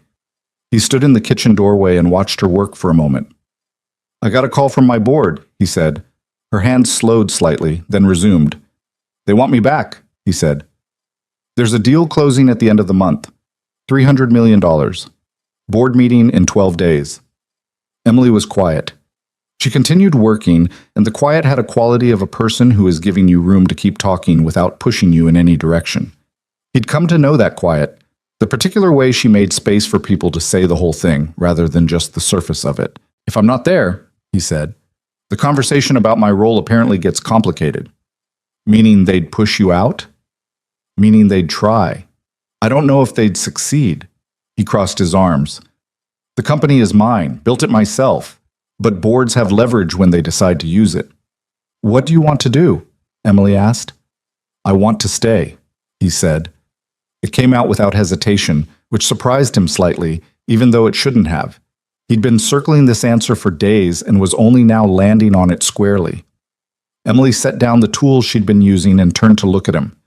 She had flour on her forearm and the look of someone who is about to say something they've been thinking about carefully. Nathan, she said, I need you to hear this and not argue with me until I'm finished. Okay? You built that company. It's real and it's yours and it matters. She held his gaze. And if you throw it away because of... She stopped, looked away, then back. Because of whatever is happening here. The bakery, Lily, me, the creek, the whole thing. If you burn down something real because you've been charmed by the idea of something simpler, I can't let you do that without saying so. You think that's what's happening? I think you've been here 6 weeks and everything is warm and uncomplicated compared to whatever your life was before. And I think that's a real thing. I'm not saying it isn't, but I also think... She picked up the tool again, set it back down.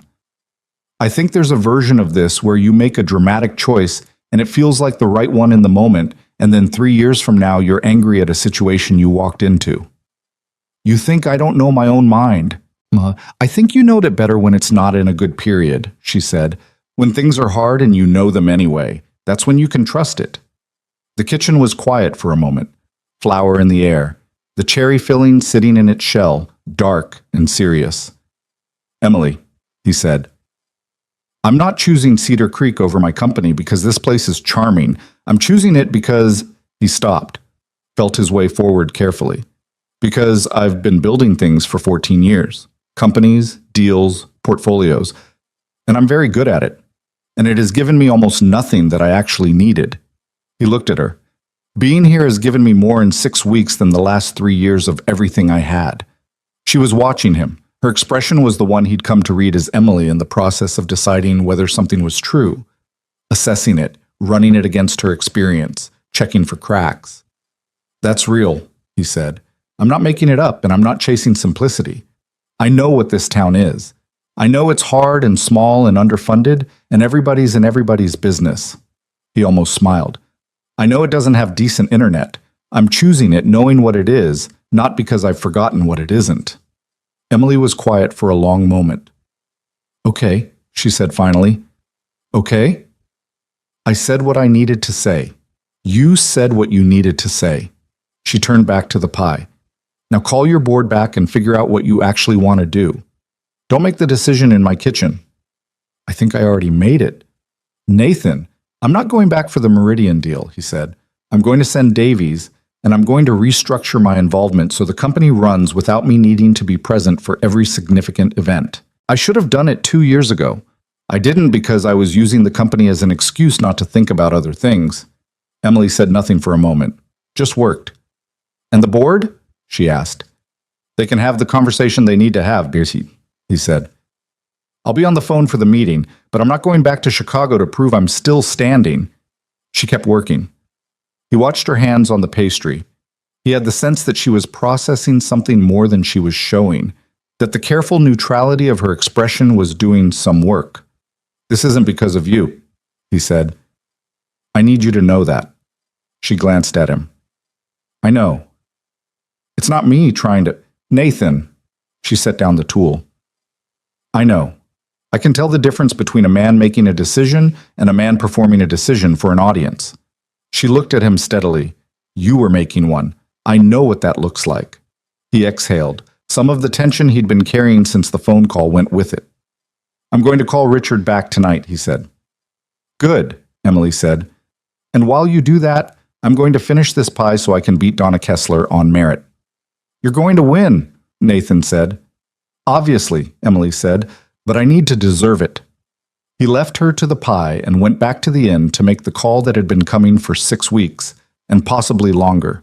The call that was the end of one thing and the beginning of something he didn't have a name for yet. The conversation with Richard lasted 45 minutes. Richard made his arguments. He made them well, as he always did, and Nathan listened to all of them with the particular attention of a man who respects an opponent.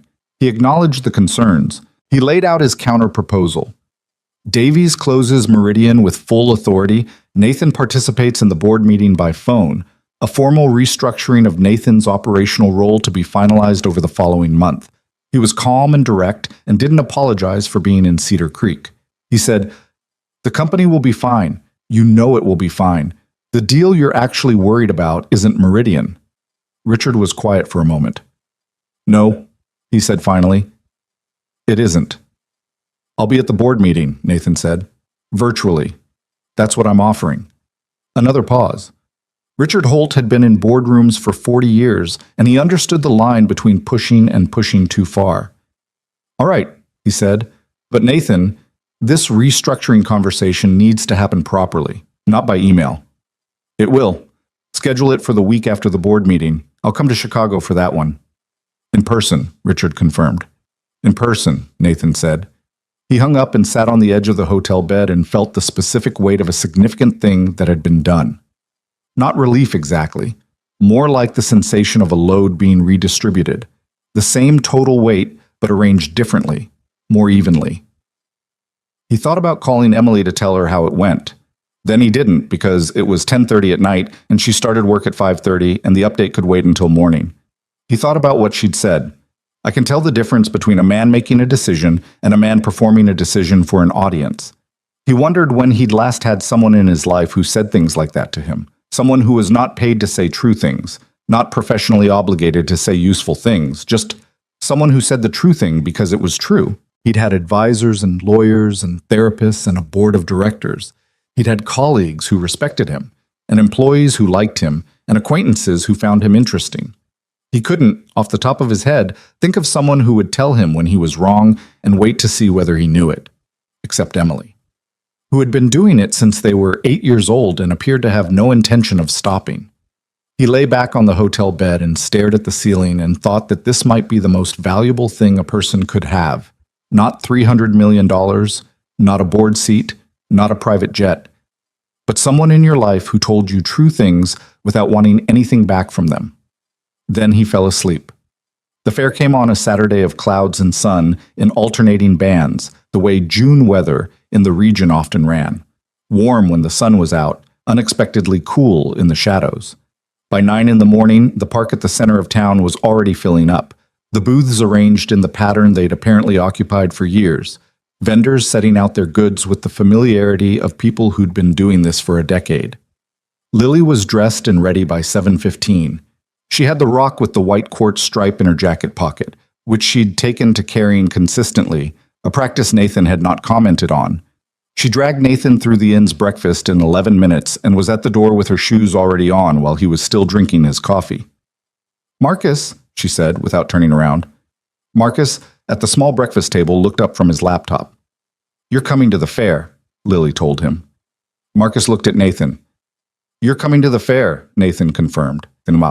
Marcus closed his laptop with the expression of a man for whom this was not exactly what he'd planned, and also was completely fine. "Of course," he said. The three of them walked to the park, which was already alive in the way that small-town fairs are alive. Specific, local, built on relationships and repetition. People called out to each other across the crowd. Kids moved in packs with the loose organization of children who know each other from school.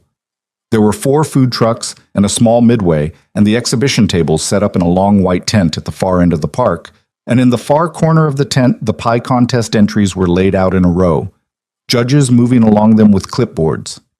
Emily was not there yet when they arrived. Nathan found her pie on the table, deep dish cherry, crust crimped in the deliberate pattern she'd practiced twice, the filling visible through the lattice topwork, dark and serious, and stood in front of it for a moment with a feeling that was somewhere between pride and protectiveness and something else that he didn't examine too closely. Lily pressed in beside him and studied the pie with critical attention. "The lattice is perfect," she said. "Don't tell her that," Nathan said. "Why not? She'll think you're just being nice." "I'm not just being nice," Lily said with mild offense. "I have standards." She did. She'd been in that kitchen for weeks. She probably did have standards. They moved through the fair. Marcus, freed from his professional mode by the simple fact of a Saturday and a midway, turned out to have an unexpected talent for the ring toss game, which he won with the systematic precision of someone who had approached it as an engineering problem. He carried a stuffed bear for an hour before Lily accepted it with the gravity of a diplomat receiving a gift. Nathan bought lemonade, real lemonade, from the stand run by the high school's student council, and thought briefly about the 9-year-old version of himself who had made salted lemonade and served it to 6 people before anyone said anything, and had spent 3 decades being vaguely embarrassed about it, and now found it genuinely funny. Something about Cedar Creek had done that. Returned things to their actual scale, their actual weight. Childhood embarrassments back to what they were. The lemonade incident was just a story. A funny one. He found Emily at noon at the edge of the tent, watching the judges finish their rounds. She was in a light blue jacket over her usual jeans, hair down for once rather than up with the pencil, and she was watching the judges' table with the expression of someone trying very hard to look like they didn't care and not quite pulling it off. "You're nervous," Nathan said, coming to stand beside her. "I'm not nervous," she said. "Your left hand is in your jacket pocket and your right hand is holding nothing. You always hold something when you're waiting." She looked at him sideways. "You've been paying that much attention?" "6 weeks," he said. She looked back at the judges' table. After a moment, "I'm a little nervous." "You shouldn't be. The pie is—" "Don't tell me the pie is good. If it's not good enough and you told me it was good, that's worse." "I wasn't going to tell you it was good," he said. "I was going to tell you it was better than Donna Kessler's, and the judges would have to be committed to the bit not to see it." "Have you tasted Donna Kessler's pie?" "No." "Then how do you know?" "Because you made yours," he said simply, and then felt the plainness of it sitting between them. Too plain maybe, too direct, and watched Emily Carter look at the judges' table and say nothing for a long moment. "Thank you," she said finally. "I mean it." "I know you do." She was quiet. "That's why I said thank you." Across the tent, one of the judges picked up a red ribbon and moved toward the table. Nathan watched Emily watch the judges. He watched the careful set of her jaw, and the way her hand finally came out of her pocket and both hands hung at her sides, open. He thought about what she'd said on the creek path, about wondering what she would have been if she'd had the option of choosing freely. He thought about the ocean person who lives inland and takes care of the thing in front of her very well. He thought that the thing in front of Emily had been taking care of itself lately, that it might continue to. The judge set the first place red ribbon in front of a blueberry pie 3 spots down from Emily's cherry, Donna Kessler's blueberry. Nathan heard Emily exhale, just slightly, the sound of something releasing. "I'm sorry," he said. She stood there for a moment, 2, 3, then she said very quietly, "The crust was better." "It was," Nathan said. "Anyone could see that." "The filling was better." "Yes. I've been making that filling for 20 years. My mother's recipe." "I know." She stood there a moment longer. He didn't put his arm around her or tell her it was okay or say any of the things that would have been easier to say. He just stood there beside her and let her feel what she felt without rushing her through it. Then Lily materialized at Emily's elbow, appearing the way children appear, suddenly with no audible approach, and looked at the ribbon situation and at Emily's face and said, "Second place?" "No ribbon," Emily said. "Third place gets a ribbon. I didn't get a ribbon." Lily looked at the judge's table, then at Emily. Then she reached into her jacket pocket, took out the rock with the white quartz stripe, and held it out to Emily. Emily looked at it. "It has a very good stripe," Lily said. "You should have it." Nathan watched Emily Carter, who had been holding herself together with the careful composure of a woman who did not let things land too hard in public, look at a 7-year-old holding out a striped rock and lose the battle with composure in the best possible way. She crouched down, took the rock, and pulled Lily into a hug. Not the brief, polished kind, but the real kind, the held kind, the kind you get from someone who needed it as much as you did. Lily hugged her back without any hesitation. Nathan looked away. At the tent ceiling, at the midway, at the crowd. He blinked twice and looked at his shoes and thought about the refrigeration seal and the sandpaper grade and the Route 9 building and all the small practical things a person could think about when the thing they were actually feeling was too large for the available space. When he looked back, Emily was standing again, the rock in her hand, Lily beside her. Emily's eyes were bright but dry. "Thank you," Emily said to Lily. "You can give it back when you win next year," Lily said. "Deal," Emily said. They stood in the tent with the fair going on around them, the noise and the crowd and the smell of fried food and cut grass. And Nathan thought that this was what it looked like, not the idea of it, not the cleaned-up version. This was what it looked like to be part of something, to be woven into the texture of a place and its people, to have a kid who gave away her best rock to someone who needed it, and to have someone who accepted it. He thought he had been building the wrong things for a very long time. Not the company. The company was real and good, and he wasn't going to pretend otherwise. But the structure around his life, the way he had arranged everything, so that the important things were always elsewhere, always next, always contingent on something being completed first. He'd been building towards something he kept moving. He was standing in the middle of it right now, and he hadn't needed to build anything to get here. Just come back. Just stay long enough. Later, the three of them walked back from the fair in the gold late afternoon light. Lily between Nathan and Emily, Marcus behind with the stuffed bear under his arm. Lily was talking about the pie contest, her analysis of where it had gone wrong, which involved a detailed critique of the judging criteria that she had apparently formulated during the awards portion. "The crust matters more than filling in a classic cherry," she said seriously. "Any expert would know that. The judges weren't experts. Or they liked blueberry better," Emily said. "Blueberry is inferior," Lily said. "That's a strong position." "Strong positions are usually right," Lily said, and looked up at Nathan with the expression of a child confirming her own thesis. "Don't look at me," Nathan said. "You taught me that," Lily said. "I have no memory of that." "You said it to Marcus about the meridian thing." Marcus, 3 steps behind them, made a sound that was carefully not a laugh. Emily looked at Nathan. "Kids," Nathan said, "absorb more than you think." "I know," Emily said, and there was something in the way she said it, looking at Lily, who had gone back to her pie critique, that was not a simple statement. That was a woman who had been thinking about something for a while and was still thinking about it. Something that had started maybe when a 7-year-old handed her a rock and held on.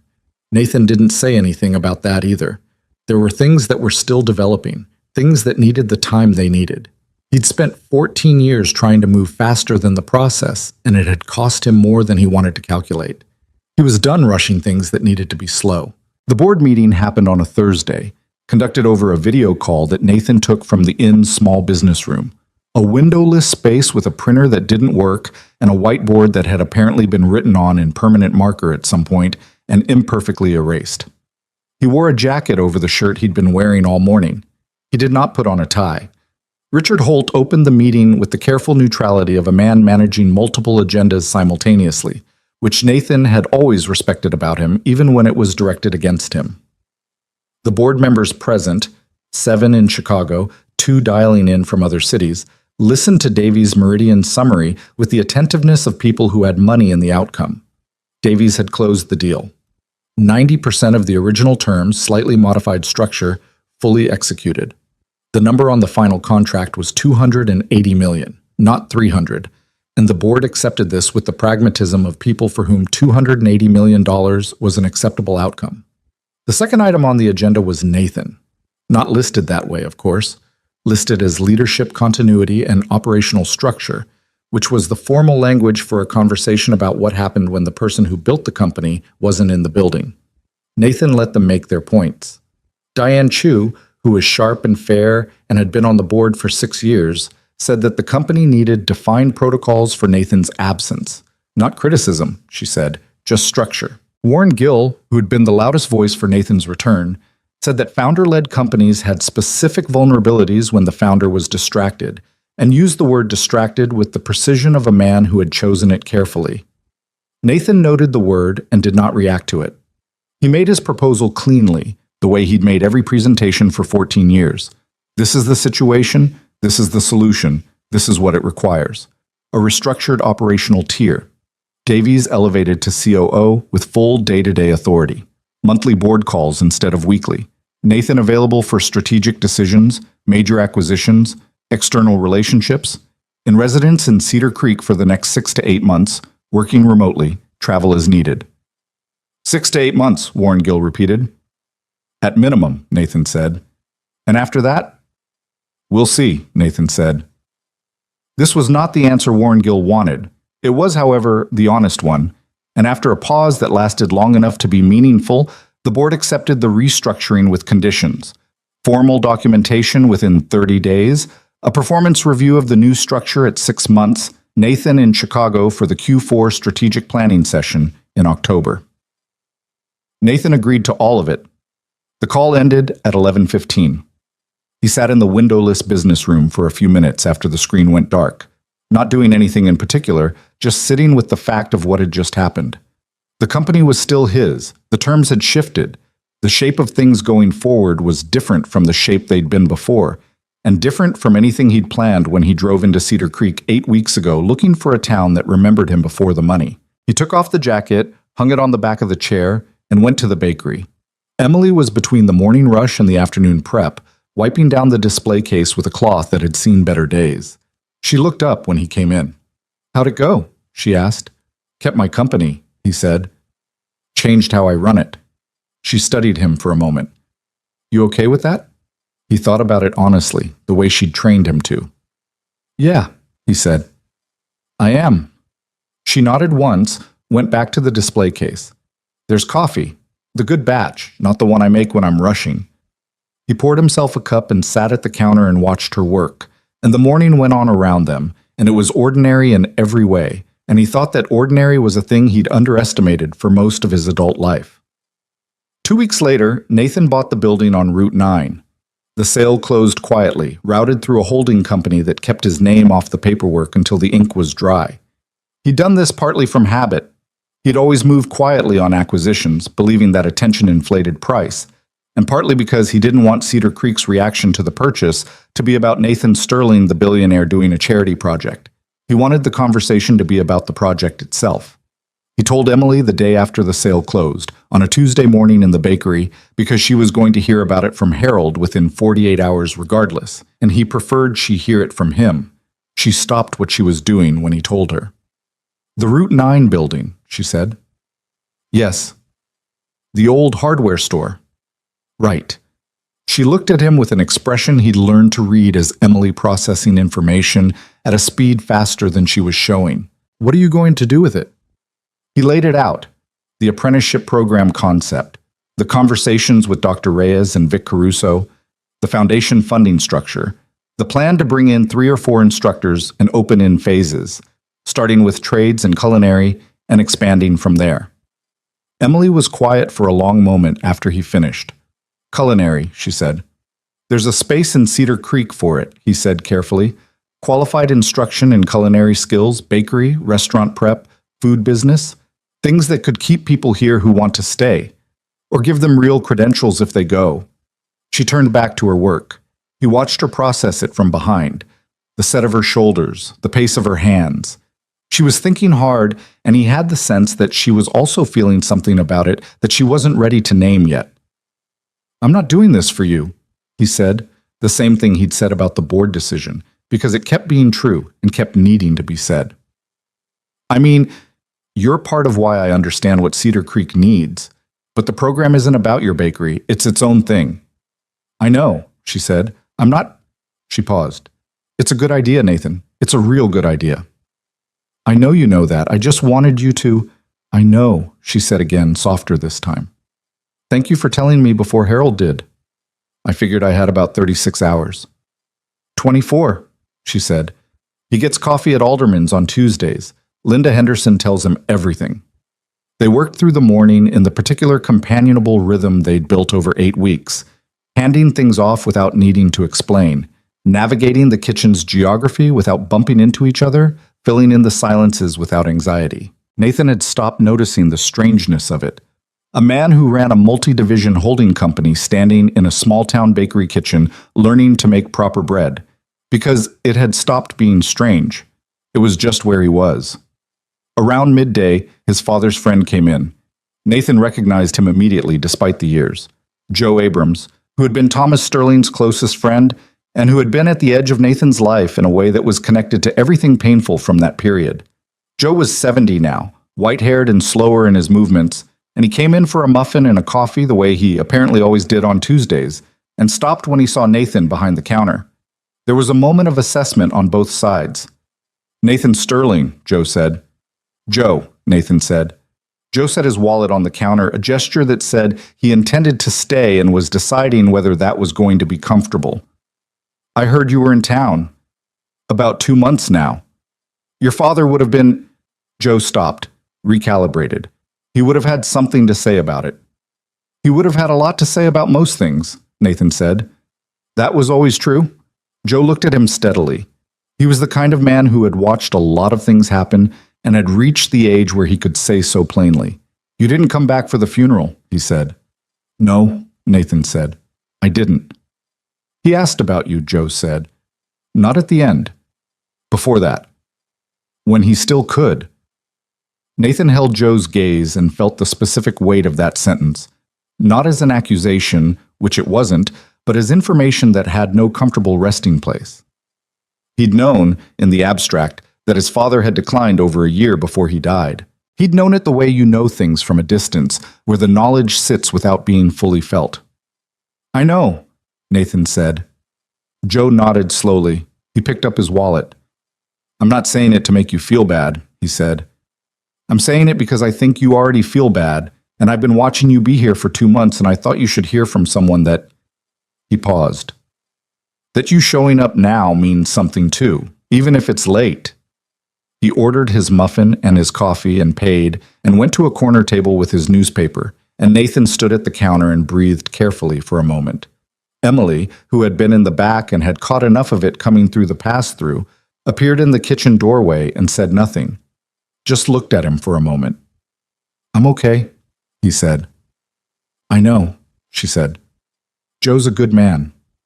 "Yeah," Nathan said. "He is." He went back to the prep counter, and they kept working, and after a while it was okay the way things eventually become okay when you let them sit without fighting them.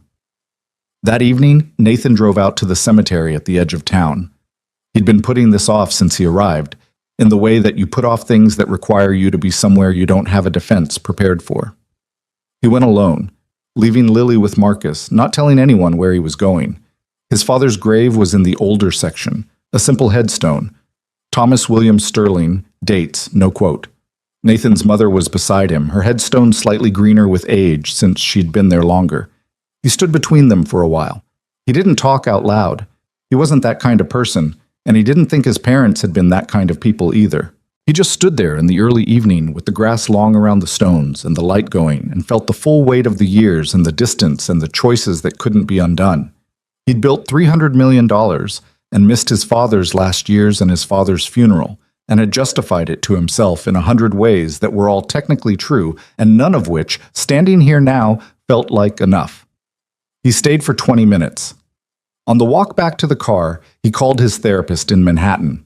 She answered on the third ring, which surprised him. He usually left messages. "Nathan," she said, "it's been a few weeks." "I know," he said. "I went to see my father's grave today." A pause. "How are you?" "Complicated," he said. "But okay, the complicated kind of okay." "Tell me," she said, and he talked to her for 40 minutes while he drove back to town, and it was the most honest conversation he'd had with her in 2 years of sessions, and when it ended, she said, "It sounds like you're doing the thing." "What thing?" "The thing I kept trying to get you to do," she said, "stopping long enough to be somewhere." "It took a piece of purple crayon and a promise I don't remember making," he said.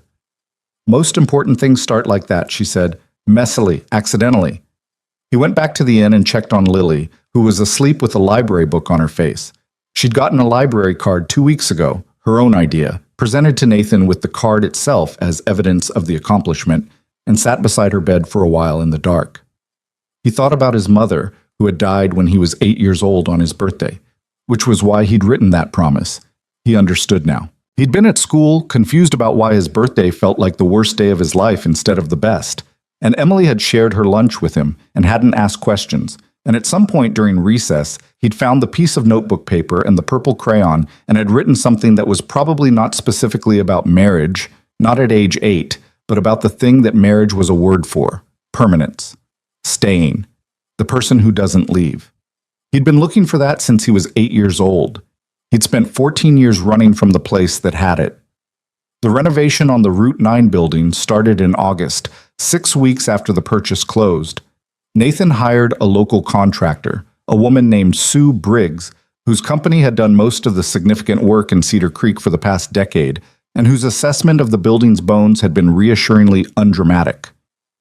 "Structure's good," Sue had said, walking him through the space with a flashlight.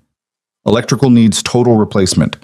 Plumbing's survivable, but you'll want to budget for it. Everything else is cosmetic." She'd paused at the large back room that had been the hardware store's stock area. "This'll make a good shop space. High ceiling, good natural light if you put the windows in right." "That's the trade's workshop," Nathan said. "Then yeah," Sue said. "That'll work." The first day of demolition, Nathan brought Lily to watch, which she'd specifically requested. She stood in the parking lot in her jacket with the rock. Emily had given it back at some point, and Lily had accepted the return with the solemnity of a thing being put back in its rightful place, and watched Sue's crew take out the boarded windows with the focused attention she brought to all processes that involved tools. "Is this yours?" Lily asked, looking at the building. "Technically, yes," Nathan said, "but not like the bakery is Emily's." He looked at her. "What do you mean?" "Emily's bakery is hers," Lily said, with the certainty of a kid who had thought about the distinction. "This is yours to give away." He was quiet for a moment. Sue Briggs, 20 feet away, was directing her crew with the efficiency of someone who had stopped waiting for other people's conversations to finish. "Yeah," Nathan said, "that's exactly right." Lily nodded, satisfied, and went back to watching the window removal. September moved in with the particular quality of early fall in the region. Still warm in the afternoons, cooler in the mornings, the light going golden earlier each day, the trees at the edge of town just beginning to consider their options. Nathan had been in Cedar Creek for 4 months. He'd stopped counting weeks. He'd rented a house, a 2-bedroom on Maple Street, 3 blocks from the bakery, nothing remarkable about it except that it had a yard with an oak tree that Lily had immediately identified as climbable, and a kitchen with enough counter space to practice what she was learning from Emily. Moving out of the inn had been practical, not symbolic, or so Nathan told himself. The truth was slightly more layered. He'd moved because staying in the inn had started to feel like not entirely committing, like keeping one foot on the threshold, and he'd made a decision in that boardroom call 3 months ago that deserved to be followed through properly. Harold Finch had been visibly moved when Nathan checked out. He'd shaken Nathan's hand and held it slightly longer than a handshake required. 3 blocks, Nathan had reminded him. "I'll still see you." "It's different when you're not under my roof," Harold said, with the dignity of a man who took hospitality seriously. "Harold," Nathan said, "you texted the group chat about me." "I was excited," Harold said. Lily had hugged Harold on the way out, which had resolved the matter. The house on Maple Street had a back door that opened onto the yard, and in the mornings before school, Lily had enrolled in Cedar Creek Elementary in September, a decision she had participated in and accepted with the matter-of-fact adaptability of a child who had spent the summer becoming part of a place. Nathan would make coffee and stand at the back door and listen to the town wake up, and he would think about nothing in particular, and this was something he had not been able to do for most of his adult life. Lily liked school. This was not guaranteed. Nathan had prepared himself for resistance, for difficulty, for the complicated social territory of a child arriving mid-year in a class where everyone had known each other since kindergarten.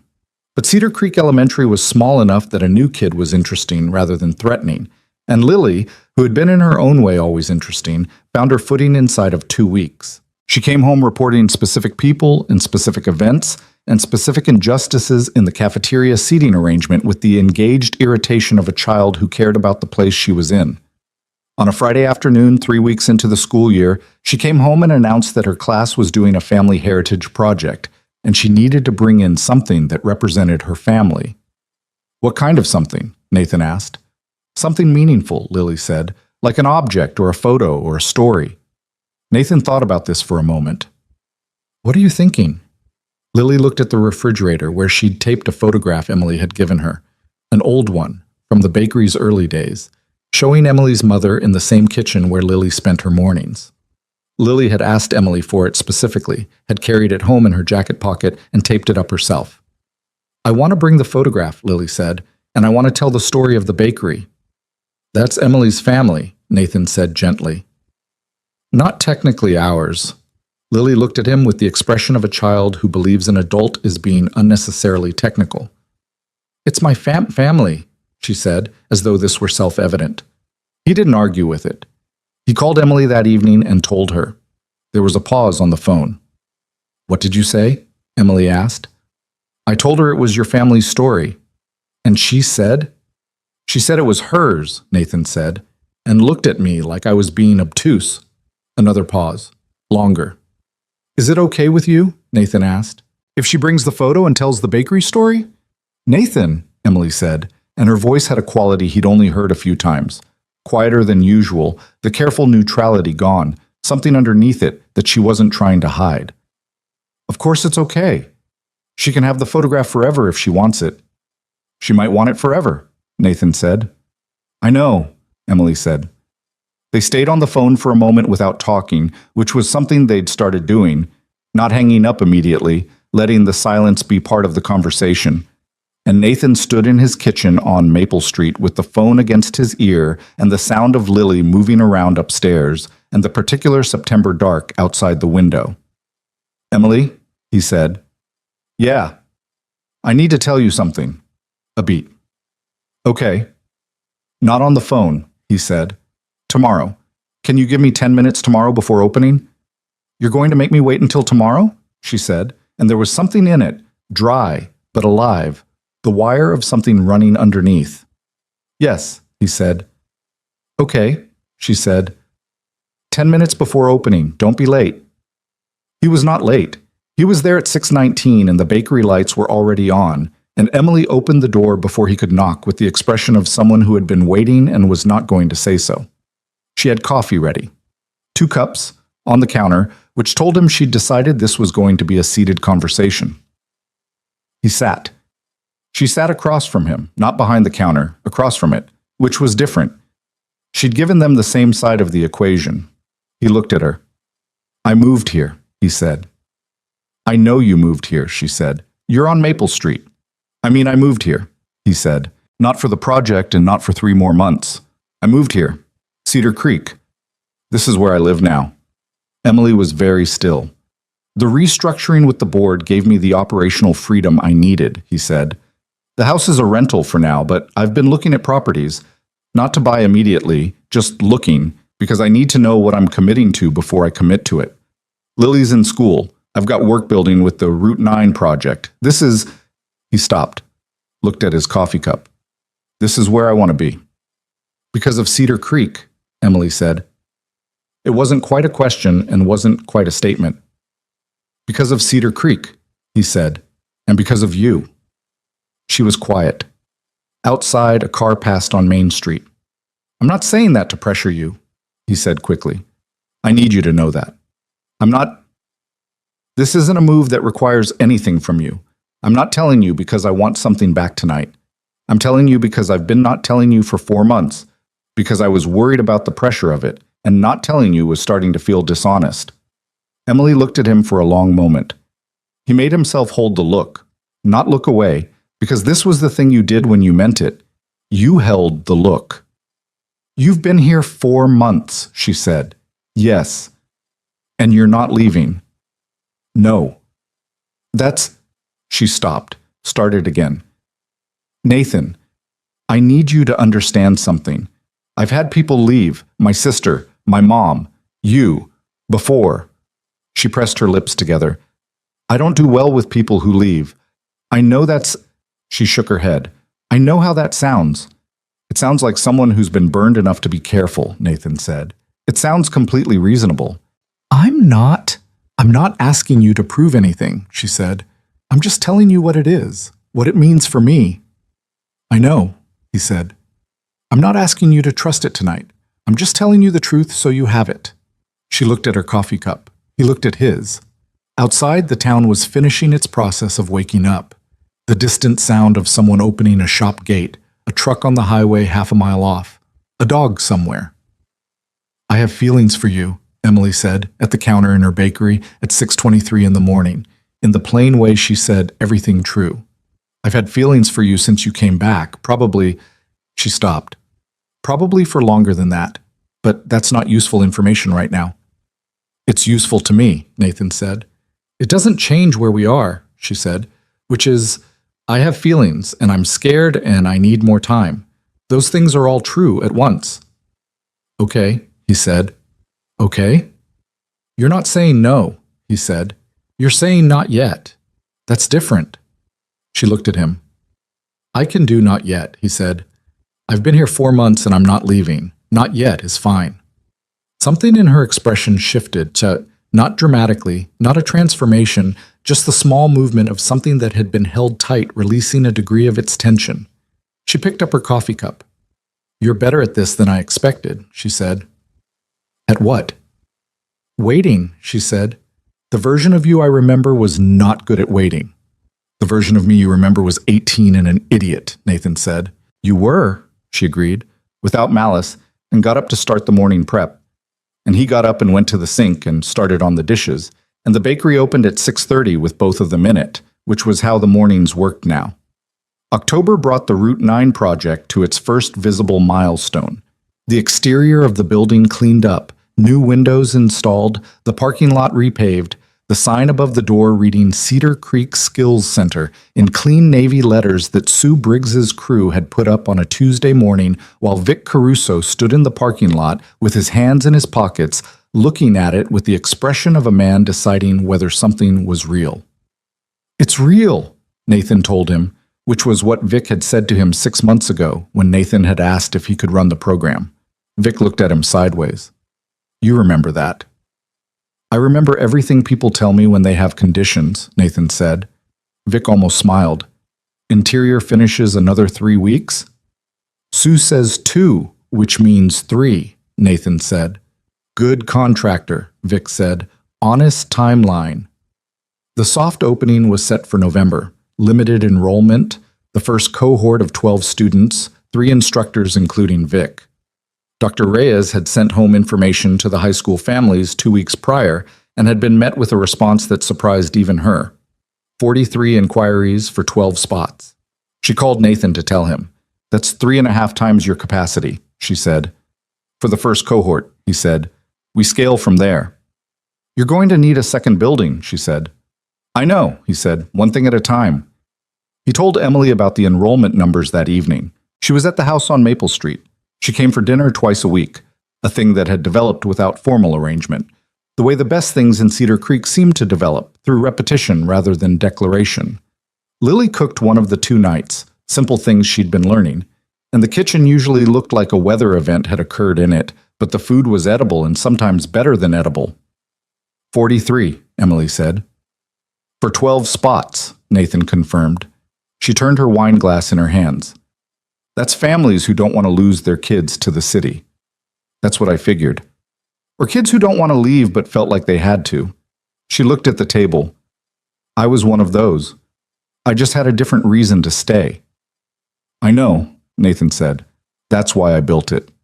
She looked at him. Not just you, he said, but people like you.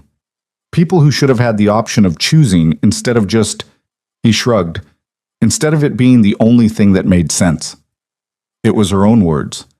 She recognized them and said nothing for a moment, and Lily came out of the kitchen with 3 bowls of something she'd been working on, a soup, ambitious, involving corn and potato and an amount of black pepper that Nathan would have questioned if he'd known about it in advance, and set them on the table with the focused pride of a cook presenting work they believe in. Taste it first, Lily said, and then tell me if it needs salt. They tasted it.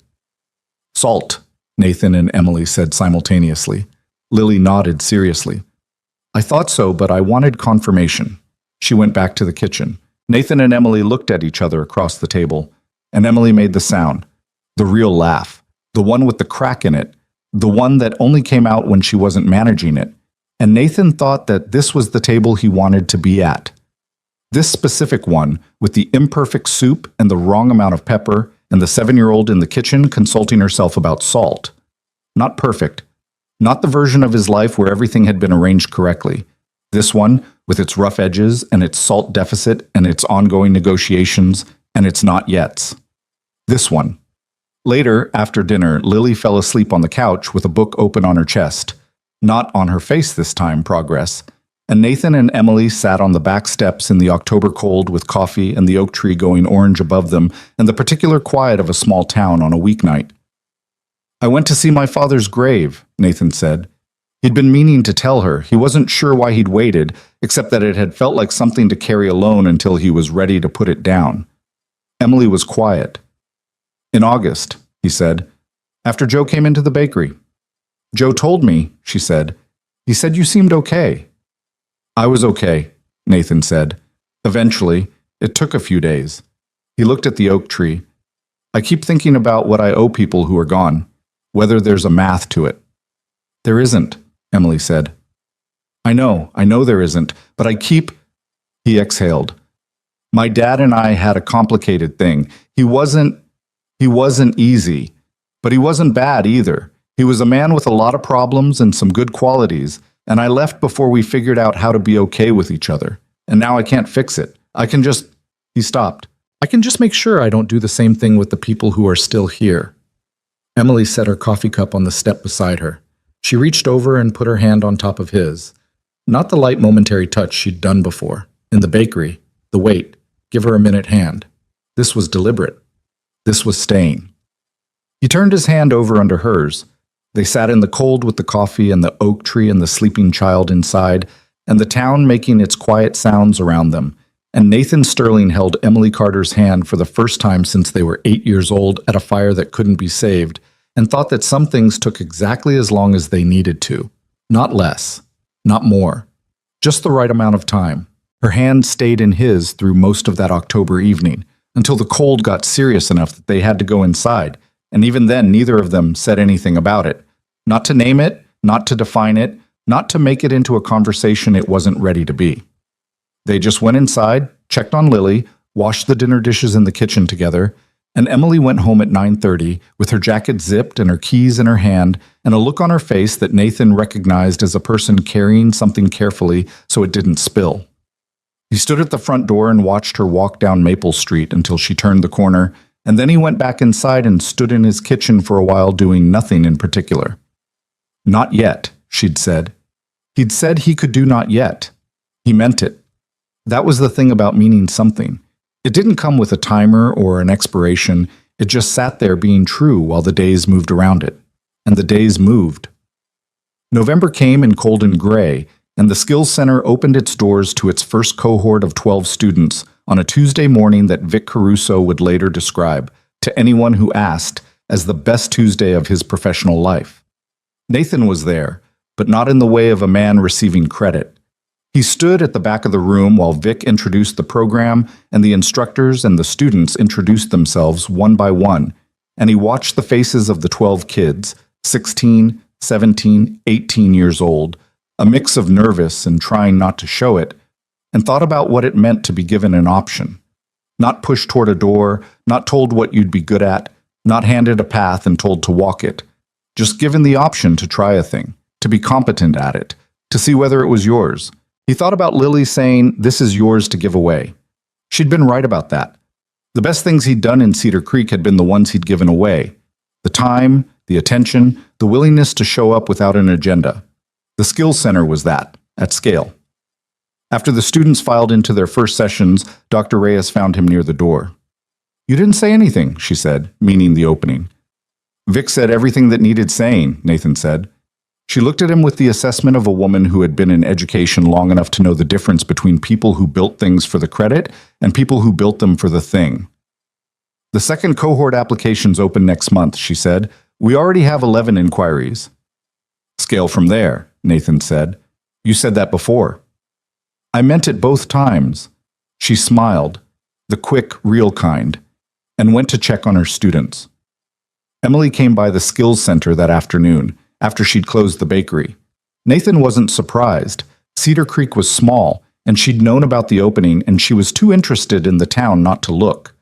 He was in the back workshop with Vic when he heard her voice in the front room, talking to one of the other instructors, and he stayed where he was and let her look around without making it about him. When she found him in the workshop, she stood in the doorway and looked at the space. The benches, the tools mounted neatly on their boards, the clean smell of new wood and machine oil, and said nothing for a moment. It's good, she said. It works, he said, which was his version of the same thing. She walked into the room slowly, the way you walk through a space you're reading. She ran a hand along one of the workbenches. Sue Briggs did good work. She always does, he said. Emily stopped at the far wall where Vic had put up a simple board with the program's stated purpose written in block letters. Not a mission statement, which Nathan had specifically said he didn't want, but a plain sentence. This is a place to learn something real. Below it were 8 photographs of Cedar Creek as it had been, spanning decades. The factories, the farms, the main street at different points in its history, the people who had built and worked and stayed. Emily looked at the photographs for a long time. My mother's in one of these, she said. Nathan came to stand beside her. Emily pointed. Third from the right, a photograph from what looked like the late 80s, the bakery's front counter with 2 women behind it, one of them unmistakably Emily's mother, younger, laughing at something off camera. Vic found it in the Historical Society archive, Nathan said. I asked him to use local photographs. I didn't know your mother was in one. I'm glad she is, Emily said. They stood at the wall together, looking at the photographs, and Nathan thought about what it meant to build something that contained the past as well as the future, that didn't pretend the town had always been fine, that acknowledged what it had lost and still believed something could be made from what was left. That was the actual belief underneath everything, he realized. Not that money fixed things. It didn't, couldn't, and he knew that clearly enough by now. Not that one person swooping in could reverse the slow erosion of a place, but that showing up consistently, putting real things in the ground, treating people as worth the investment, that accumulated. It didn't transform, not quickly, not cleanly. It just slowly added weight to the right side of the scale. He said none of this to Emily. It wasn't the kind of thing you needed to say. She was standing in the room, and she could see it, and she was the smartest person he knew, and she understood it already. She left at 5 to prep for the next morning's early batch, and Nathan stayed to help Vic lock up, and the town went on into its November evening. The weeks between November and the following spring were the most ordinary of Nathan's adult life, and he did not mean that as a complaint.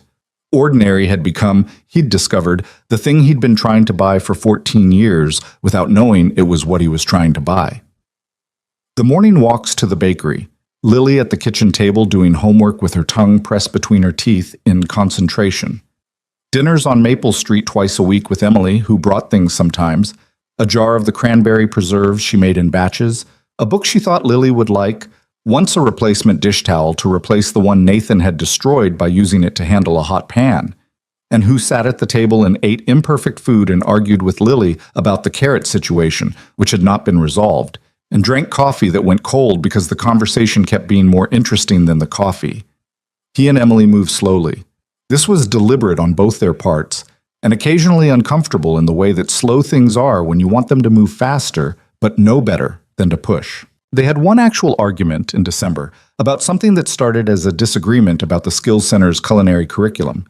Emily felt strongly that knife skills should be foundational, and Nathan had suggested starting with baking as more approachable, and she'd looked at him with the particular expression of a professional being, advised about her field by someone who had been making scones for 5 months, and expanded into something larger, something about expertise and respect, and the line between investing in something and trying to control it.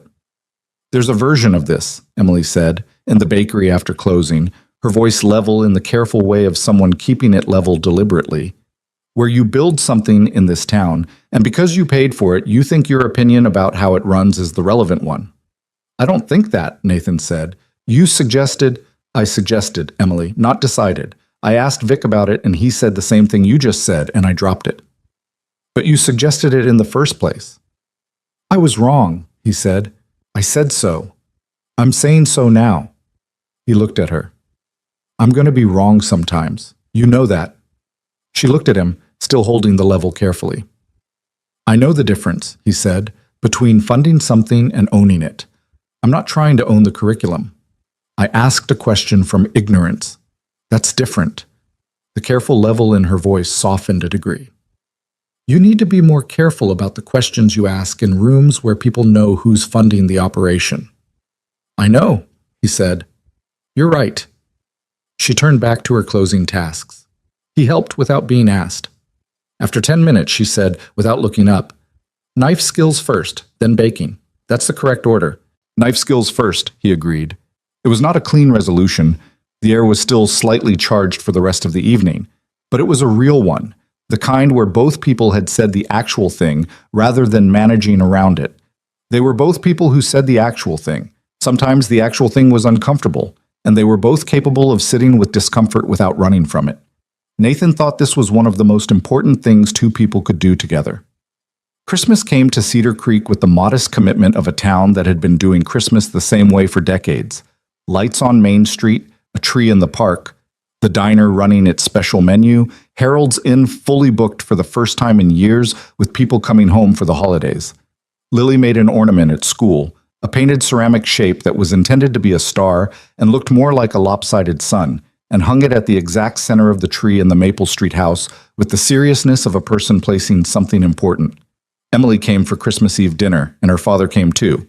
Thomas Carter, 68, who moved carefully on his rebuilt knees and who had the eyes of someone who'd been watching his daughter closely for years and was now revising his predictions. He shook Nathan's hand at the door and said, I remember you, in a tone that was not unfriendly, but was not yet decided either. I remember you too, Mr. Carter, Nathan said. You once told me I'd tied my shoes wrong. Thomas Carter looked down at Nathan's shoes, then back up. You were tying them wrong, he said, and came inside. Dinner was loud and imperfect, and the turkey was slightly overdone because Lily had taken charge of the timer and had not accounted for the difference between the timer going off and the turkey being done, a distinction that Nathan had also not known to account for. Emily handled the overdone turkey with the equanimity of a professional who had rescued worse, adding pan sauce and an air of absolute confidence that converted the situation. Thomas Carter ate 2 full plates and told the story of the 1978 flood, which Nathan had now heard from Harold enough times that he could have added details, and Lily listened with the same complete attention she gave Harold's version, because the story was good regardless of how many times you'd heard it, and she understood that listening was a form of respect. After dinner, while Lily was showing Thomas Carter her library book collection and explaining her system for ranking them, a complex system involving dots of different colors that she had invented herself, Nathan and Emily stood in the kitchen doing dishes, and Emily said quietly, He likes you. Nathan glanced toward the living room. He hasn't said much to me. That's how he shows he likes you, she said. If he didn't like you, he'd be making conversation. Nathan thought about this. That's a system. It's his system, she said. He's had 68 years to develop it. He passed her a dish. She dried it. The Christmas Eve sounds of the house moved around them. Thomas Carter's voice, Lily explaining her dot system, a car going past outside. And Nathan thought about his own father, who had also had systems that Nathan had spent years not knowing how to read, and thought that there was a specific grief in understanding someone's system only after it was too late to use the understanding. He hoped Thomas Carter had more time. He hoped Thomas Carter's system would have more chances to register. Emily, he said, I want to ask you something. She looked at him, dish towel in hand. Not tonight, he said. Not now, I wanted you to know that I have something I want to ask you, and I'm going to ask it when the time is right. And I'm not telling you that to pressure you or to... He stopped. I just didn't want to do it without you knowing it was coming, because you don't like surprises that move the ground. She was looking at him with a very particular expression, the assessing one, but something else underneath it now, something that wasn't assessment, something quieter and more unguarded than that. Okay, she said. Okay, you understand? Or okay, you... Okay, I understand, she said. And okay... She set the dish towel down. Okay. He didn't know exactly what the second okay covered. He thought it might cover more than one thing. He let it be what it was and passed her another dish. Spring came the way it always did in Cedar Creek, gradually and then all at once, mud season first, the particular brown-gray of early March that made the town look like a faded photograph of itself. And then suddenly one week in April, when everything decided to go green simultaneously, the trees and the creek banks and the grass along the roads, a collective decision that winter was done and something else was starting. The Skills Center had finished its first cohort and enrolled its second, 22 students this time. And Vic was interviewing a fourth instructor in the culinary component, taught knife skills first in the correct order, had a wait list. Sue Briggs had been contracted for a modest expansion to the workshop space. Dr. Reyes sent Nathan a data summary at the end of the first academic year that showed 14 of the initial 12 cohort students either employed locally or enrolled in further training, and 2 who had gone to programs in the city with certifications that hadn't existed for them before. 14 of 12, Nathan said when she gave him the number. 2 came back to audit the advanced session, Dr. Reyes said. So the denominator is actually 14. He kept the summary in the top drawer of the desk in his home office, which was the smallest room in the Maple Street house, and which Lily had painted a color she called Serious Blue on a Saturday in March, getting paint on the floor, and both of them, and which Nathan had decided was the best room in the house. In April, he drove out to the creek. He drove out early, before Lily's school and before the bakery opened, in the pale morning that still had cold in it even though the calendar said spring. He parked on the road and walked the path through the oaks, past the carved initials. NS plus EC, still there, more faded now, but there. And down to the bank where the water ran clear over the same flat gray rocks. He sat on the fallen tree, more rotted now, would probably go in another year or two, and looked at the creek for a while. He thought about his mother, who had died on his birthday, and whose absence had shaped everything that came after. He thought about the 8-year-old who had written a promise in purple crayon because he needed a word for the thing he was looking for, and didn't know any word more specific than the one he'd used. He thought about 14 years of running and $300 million and all the things money could organize and couldn't touch. He thought about Emily saying, "I need to know the thing I built was actually built by me." He thought about Lily's laugh coming back. He thought about a striped rock being offered to someone who needed it more. He thought about his father's grave and Joe Abrams's hand and the handshake across Vic Caruso's kitchen table and Harold Finch's face when they checked out of the inn.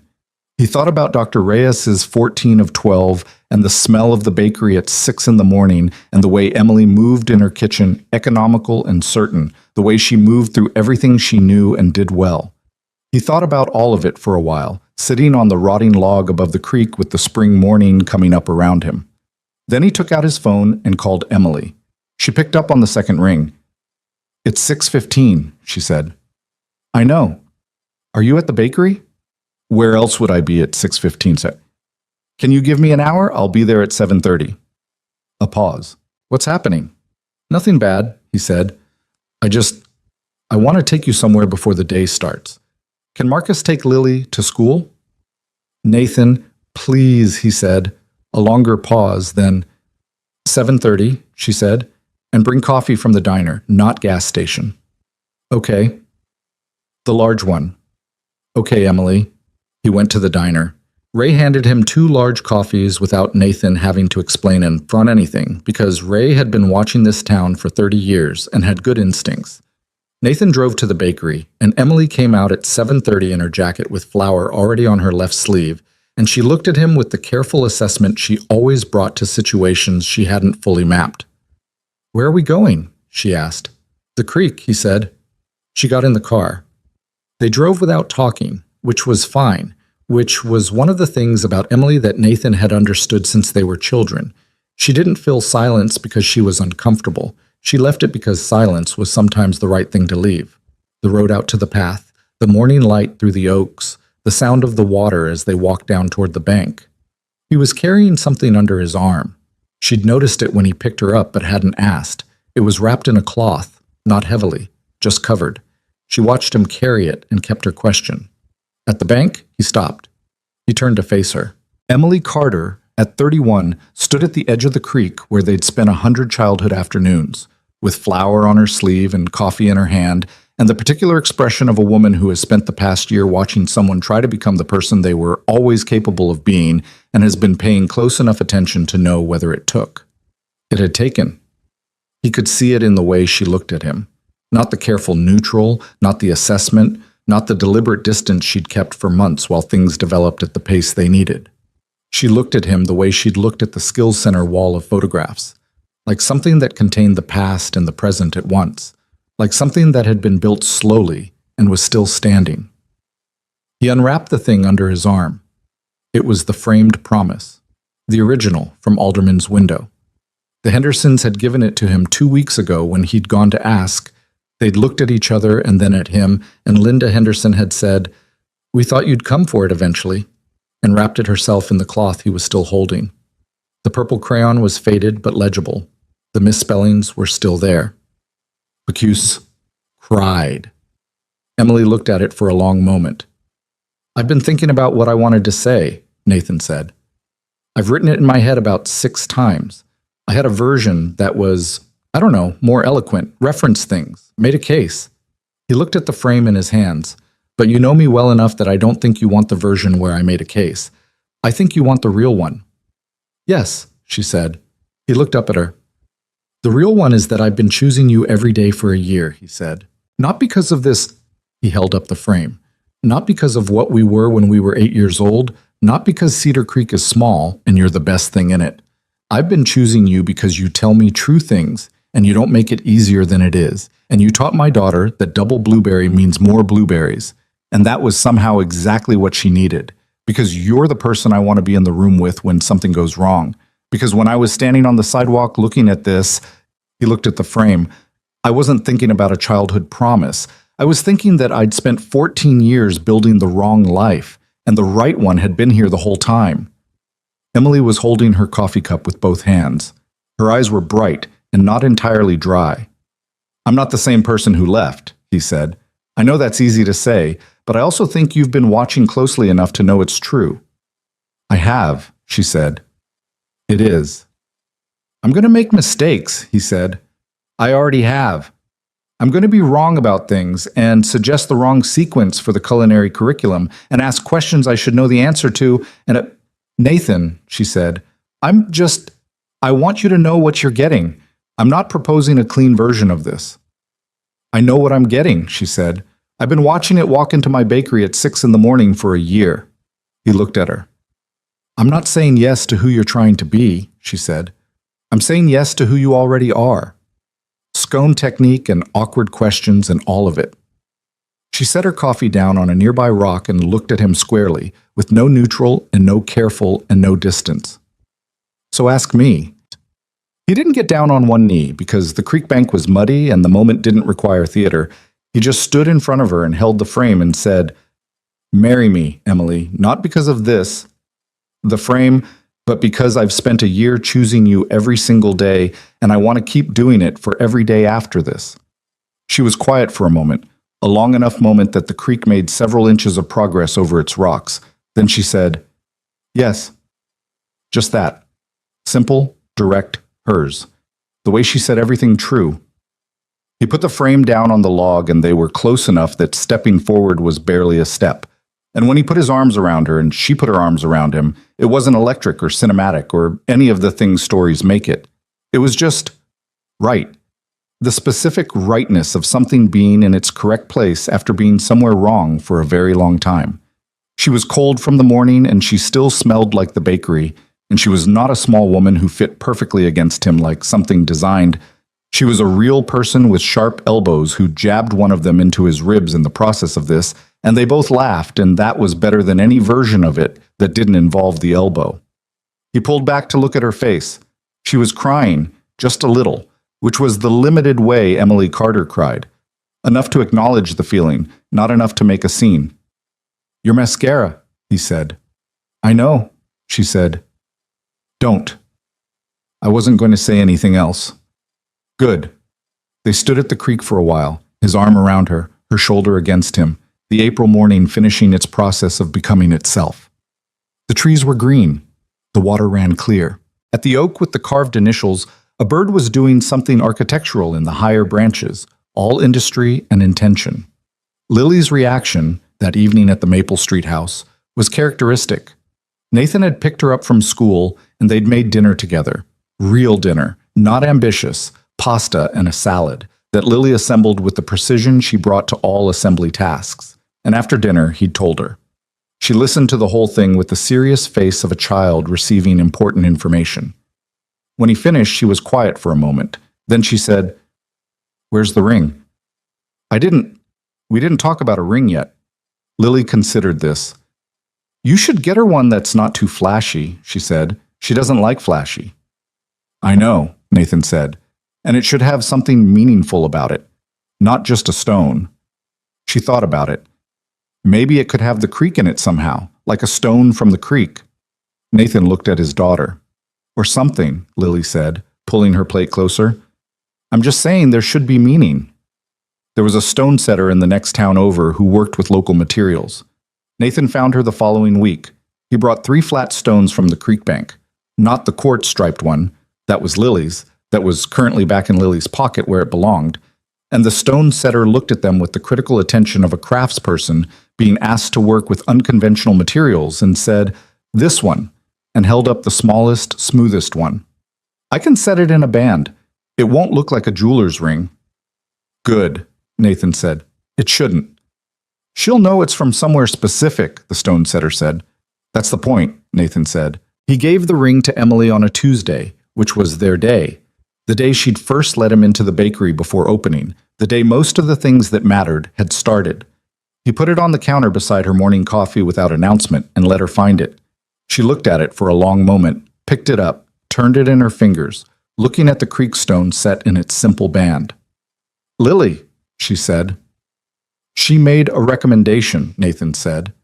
"It should have meaning," Emily said, which was apparently enough of a quote for Nathan to know that Lily had been consulted directly. "She approached me about it," Nathan said. "I want to be clear." Emily put the ring on, looked at her hand, looked at him.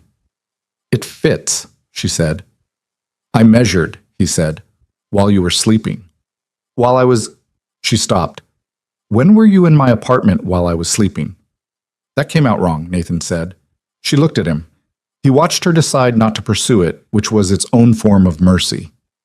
"It fits," she said again, and went back to her prep, and he poured himself a coffee and started on the dishes, and the bakery morning went on around them like all the other mornings.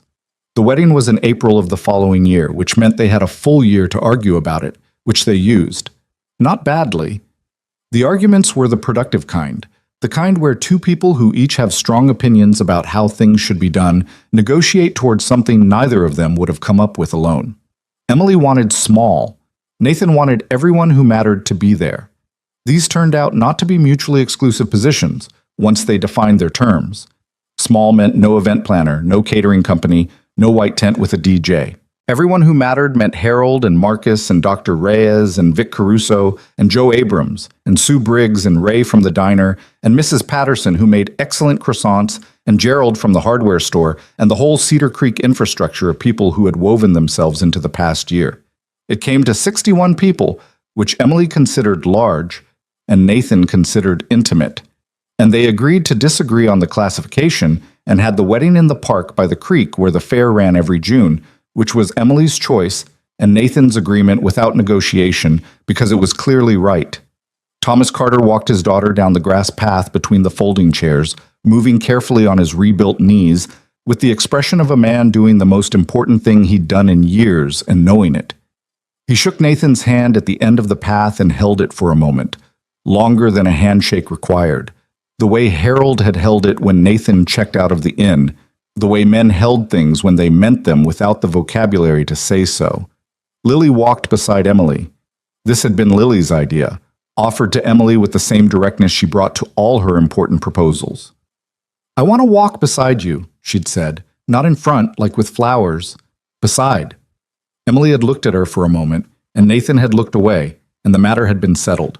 Lily wore a blue dress that she had specifically approved, and navy shoes that she had specifically approved, and the quartz-striped rock in her dress pocket, because she had decided it was a good luck object, and there was no occasion on which it was more appropriate. She walked beside Emily Carter through 61 people standing in the April Park, serious and straight and 8 years old, and took her place beside her father at the end of the path with the composure of someone who had practiced and also the bright-eyed alertness of someone for whom this was real, this was actual, this was her life rearranging itself into something better.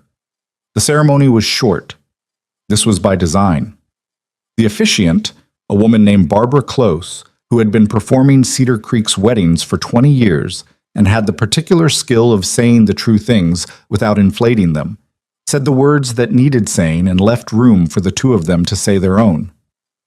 Nathan had written his. He'd written them 4 times and thrown out the first 3 and kept the 4th, which was the shortest.